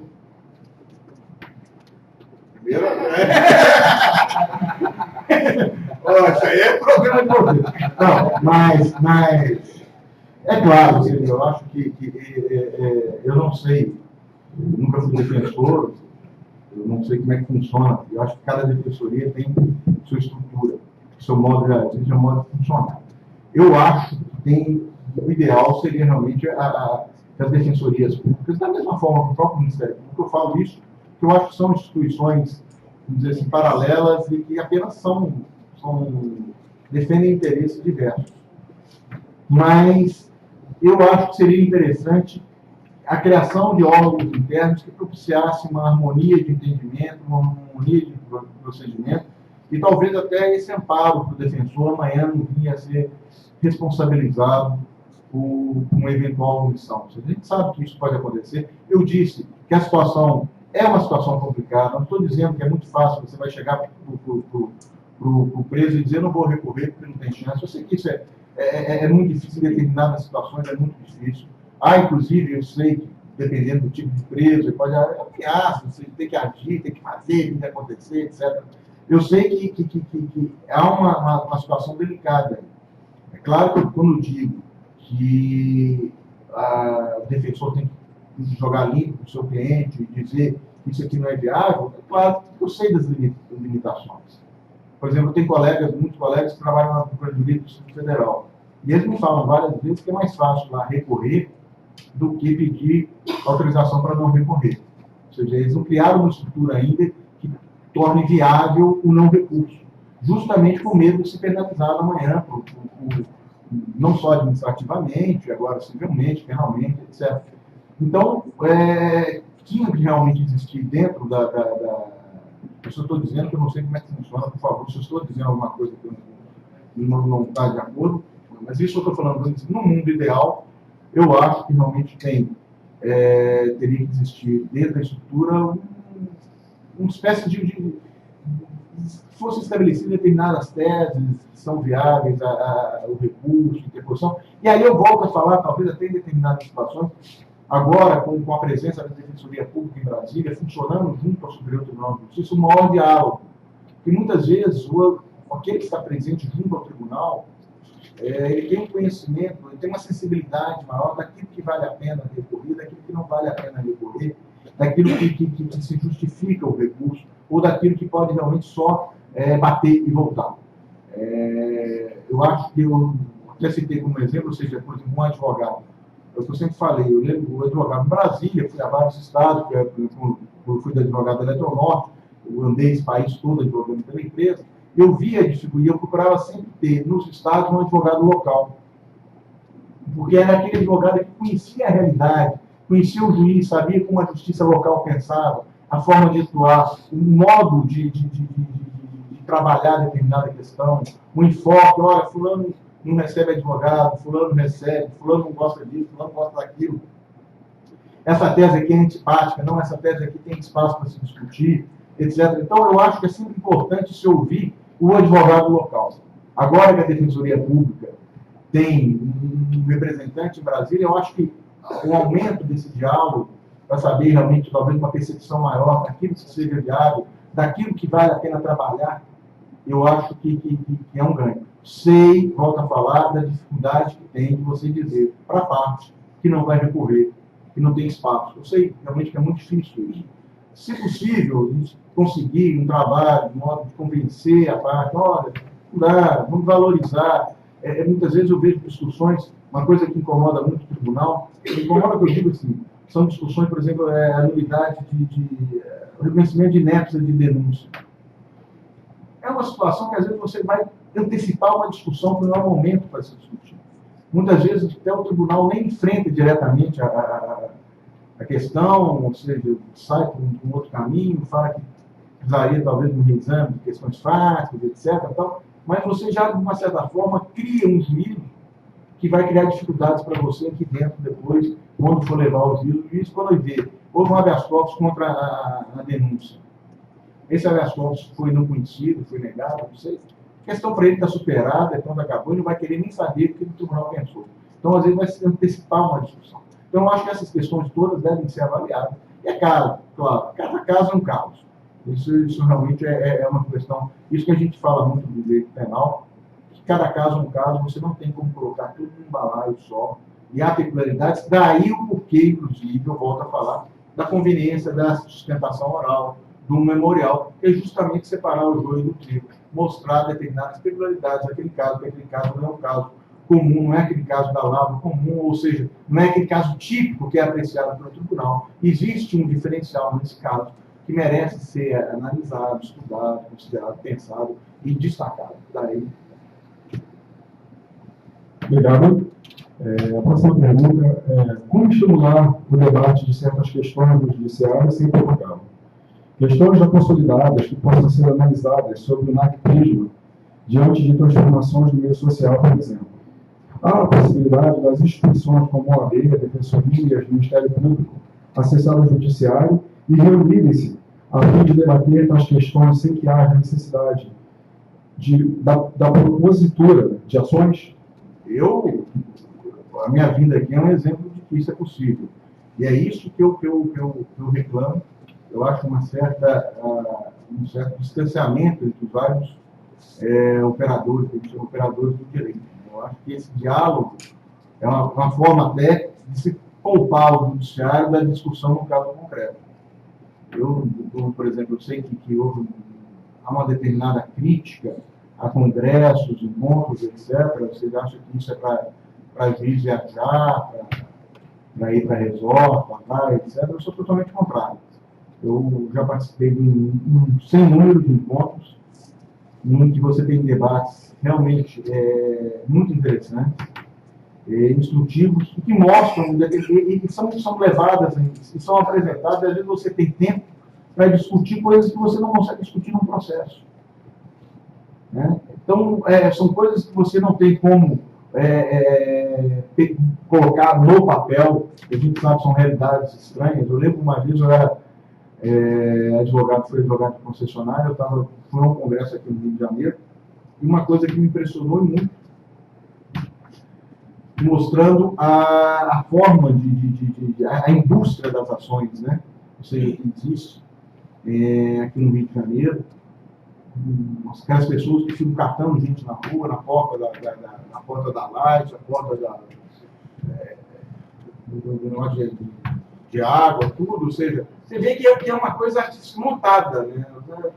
Então são ações que são propostas, e aí você, como juiz, você vendo uma realidade daquela, é uma realidade que você não tem como colocar no papel.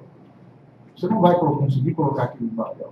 Mas quando você apresenta ao juiz, justamente nesse tipo de diálogo, que é diálogo entre ordem, Ministério Público, advogado, Defensoria, magistratura de todas as instâncias, você passa a ter ideia de uma realidade que às vezes é distante.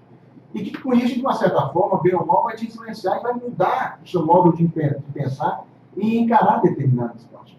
Então, eu acho também que se nós conseguíssemos intensificar esses diálogos, esses encontros, eu acho que é uma forma realmente positiva de se evitar a rediscussão da mesma questão várias vezes no judiciário, que muitas vezes é infrutífera.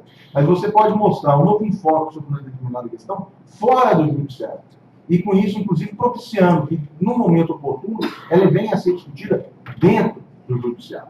Né? Você vai estar sentindo, inclusive, uma eventual o nível de aceitação daquela circunstância. Aquilo pode, de alguma forma, vir a influenciar, modificar o pensamento do jeito.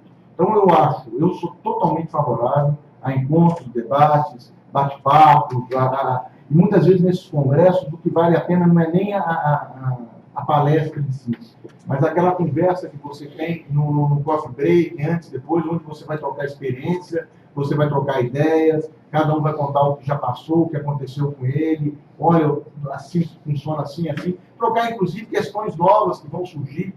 Ou seja, olha, aconteceu isso comigo, aí você já fica atento que aquilo pode acontecer com você, pode surgir para você decidir, ou pode ser. E aí, quando surgir para você decidir, você fala, não, eu sei que isso já foi decidido no tribunal tal, deixa eu ver como é que eles decidiram lá. Então, eu acho que a falta de diálogo é também um dos grandes problemas hoje dentro do judiciário brasileiro. Então, eu sou plenamente favorável ao debate, a troca de ideias, a troca de experiências, de modo a não só ajudar, mas acelerar muitas vezes a análise de determinadas questões. Você, às vezes, num debate desse, você vai chamar a atenção para uma ponta do iceberg. Essa questão precisa ser resolvida com celeridade pelo Poder Judiciário, porque se não for resolvida agora, isso vai crescer, vai crescer, vai crescer e vai se tornar insustentável. Então é preciso que o Judiciário, desde já, marque uma posição contra esse aspecto, contra essa determinada questão. Isso eu acho que é um grande ganho. Obrigado. A próxima pergunta é a seguinte: com que olhos, Vossa Excelência, vê o projeto da Lei 10.028 de 2011, do deputado João Campos, que viabiliza a composição de danos e conciliação por delegados de polícia em sede de polícia judiciária, para crimes de menor potencial ofensivo? Eu não conheço o projeto, eu sei que a ideia, eu sou favorável à ideia, eu acho que é uma forma de você esvaziar o judiciário. Você não tem razão, às vezes a parte não está nem aí para ela tendo o problema dela resolvido ali imediatamente, é bom para ela, bom para o réu, bom para a justiça, bom para todo mundo.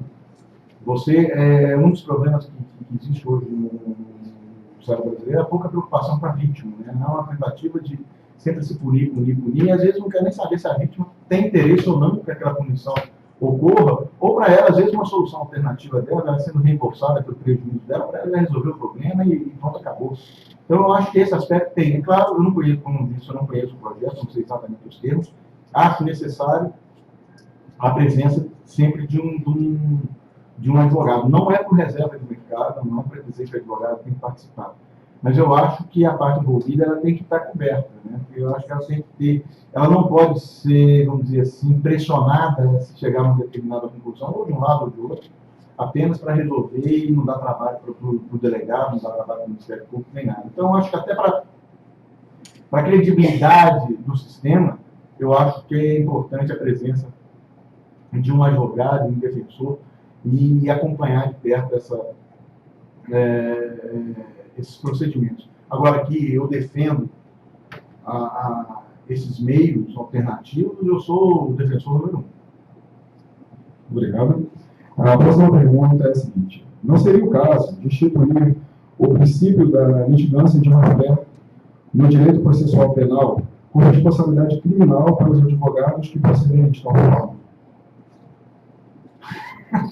Olha aí, mexer no vespeiro. Mexer no vespeiro. Eu acho que volto a falar que existe um mundo ideal e um mundo real. Né? Você, em determinadas situações, realmente incomoda muito. Você vê, por exemplo, eu vejo determinadas denúncias que são levadas ao judiciário que são vergonhosas.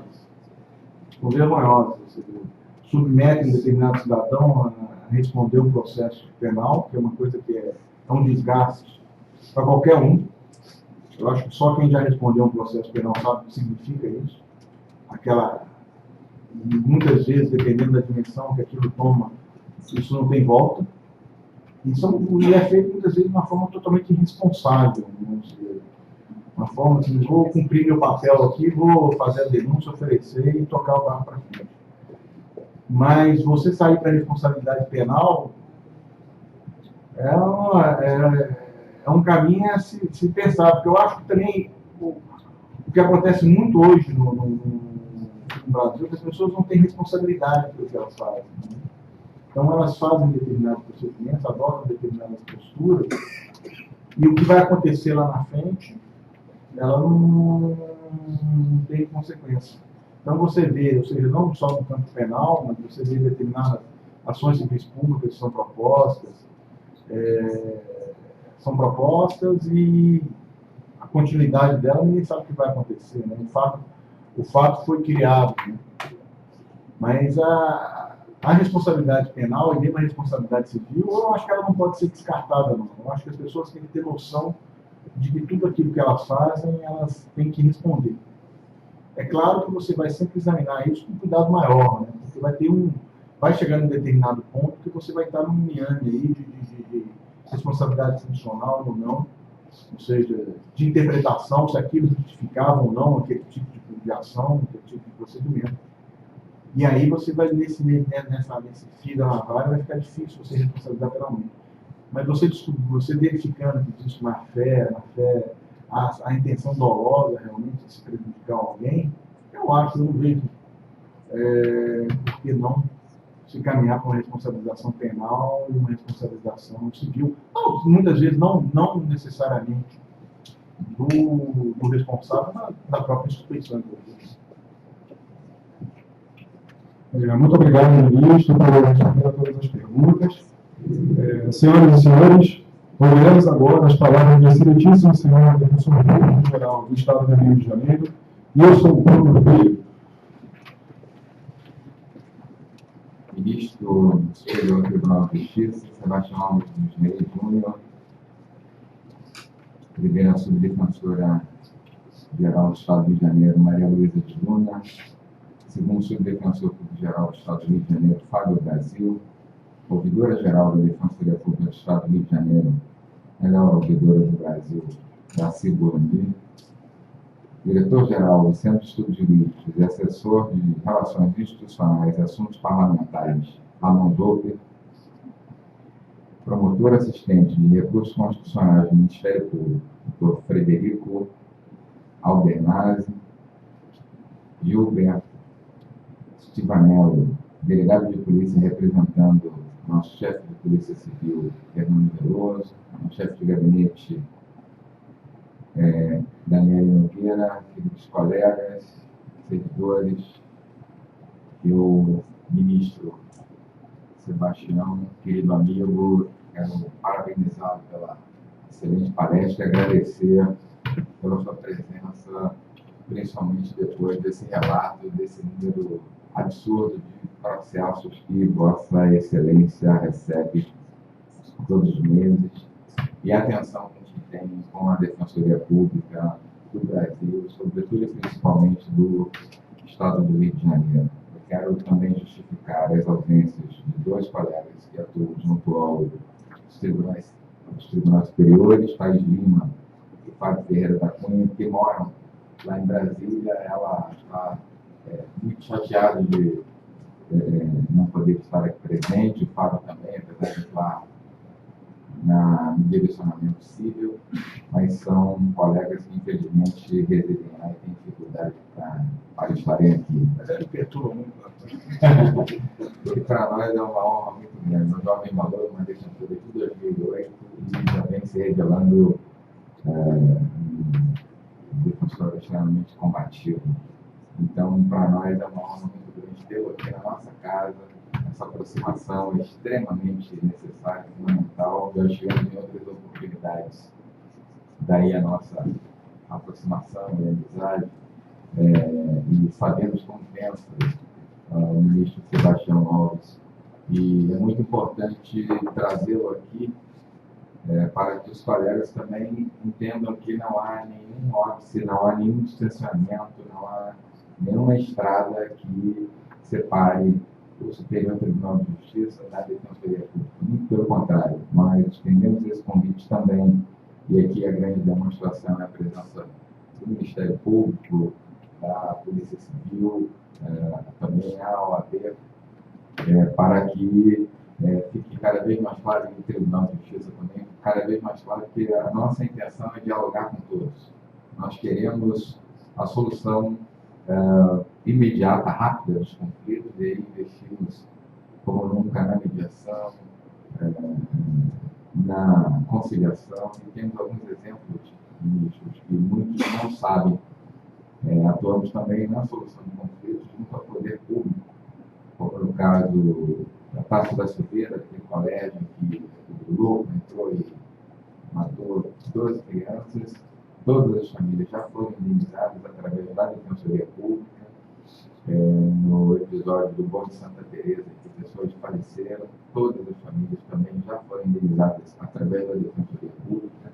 Cumprimento da doutora da SEDAI, que várias pessoas, 74 pessoas, se minha memória não me trair, e o falecimento da menor Isabela, que completaria 4 anos, um mês depois do acidente. todas as famílias, inclusive a família da Isabela também já foi indenizada pela SEDAI, pasme, nesse sentido ficou comprovado que a SEDAI não tinha responsabilidade, mas uma empresa, e a SEDAI regressivamente já promove a ação regressiva. O que significa dizer que a Defensoria Pública está atenta a essas questões, estamos trabalhando para aparelhar todos os defensores, e aí entro rapidamente nessa questão da independência funcional e do porquê não, em alguns casos, os colegas não ajuizam, ou não deixam de ajuizar demandas. E lembro aqui um encontro que tive em 2 ou 3, se não me engano, também de abril de 2012, com o falecido candidato Eduardo Campos em Pernambuco. Ele dizia de alguma coisa em torno de 20 minutos, sem repetir uma única palavra, que no serviço público não se admitirá mais, ou não subsistirá, aquele segmento que não entender o novo Brasil e o novo serviço público que a sociedade espera. E ele citou o exemplo dos médicos.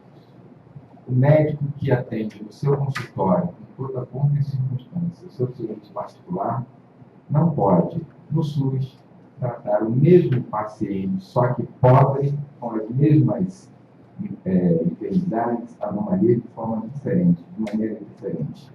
E digo mesmo em relação ao profissional que advoga de forma diferente, no seu consultório, no seu escritório, orientando o seu cliente, que não pode recorrer porque não vale a pena, e na Defensoria Pública recorre só para dar uma mera satisfação. A independência funcional ela surge exatamente para isso. A gente tem que se despir dessas vaidades e ser, em primeiro lugar, leal para com o cliente. Quer dizer, não cabe o recurso, porque nesse mecanismo da independência funcional, ele pode, pela lei, dizer não vou fazer, só que ele só tem que justificar porque não vai fazer, em breves linhas, a chefia institucional para que ele não sofra nenhuma penalidade, porque a gente também não pode abrir o leque para aquele que não quer fazer e se esconde atrás da independência funcional. Independência funcional não pode significar balbúrdia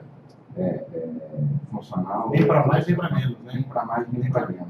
Então, aqui no Rio de Janeiro é um exemplo clássico que o colega tem total liberdade. Nós promovemos aqui um fenômeno que eu acho que vai ficar marcado para a história da Defensoria, que nós abrimos emoções e lotações para mais de 640 órgãos, garantindo assim a inamovibilidade do defensor público. Então, não tem nenhuma instituição, nem a Defensoria Pública no Brasil, que haja o maior número de defensores titulares, exatamente para assegurar que ele trabalhe com total tranquilidade, sem a ingerência da chefia institucional. Eu fico muito tranquilo, porque, inclusive, isso abre margem para que o próprio colega possa criticar a chefia institucional sem ser penalizado, sem ser perseguido.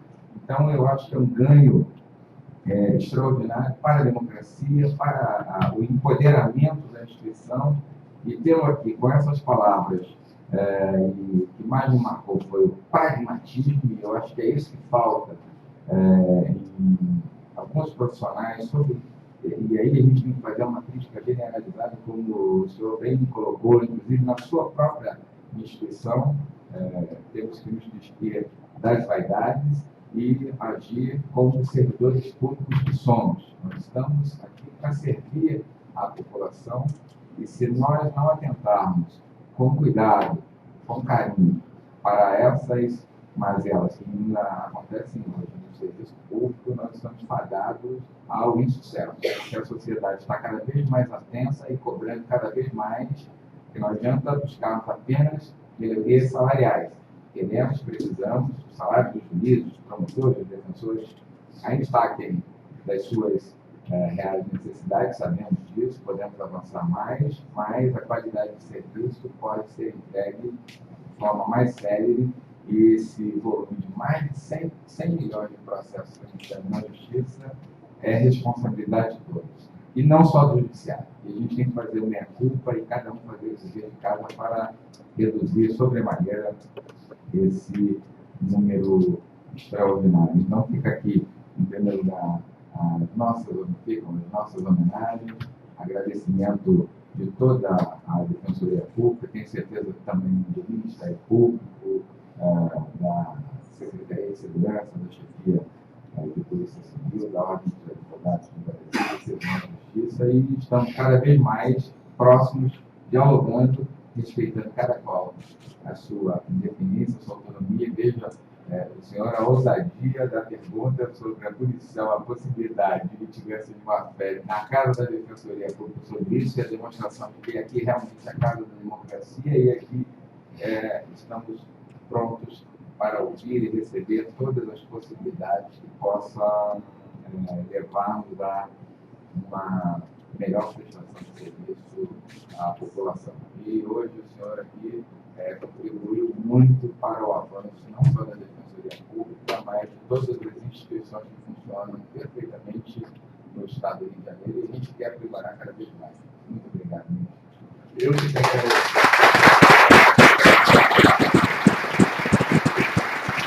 Obrigado, ministro. Antes de encerrar, eu queria transmitir um recado. Foi encontrado um anel no banheiro feminino e o interessado está no departamento cerimonial pela nossa escola. É de ouro, gente. Obrigado. Nesse momento, a Defensoria Pública do Estado do Rio de Janeiro encerra essa palestra. Lembramos a todos os defensores que pela presente. Vou pegar aqui o ministro.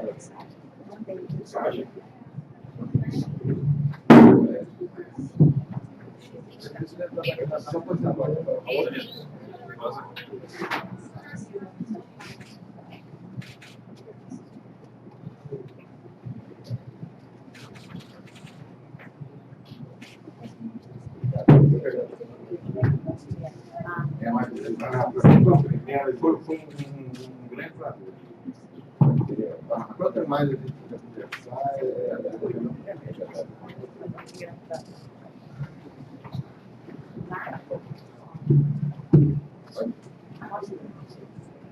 Lembramos a todos os defensores e demais presentes para retirar seus entradas em revista 26 na saída do auditório. Agradecemos a todos pela presença e por todos uma boa tarde.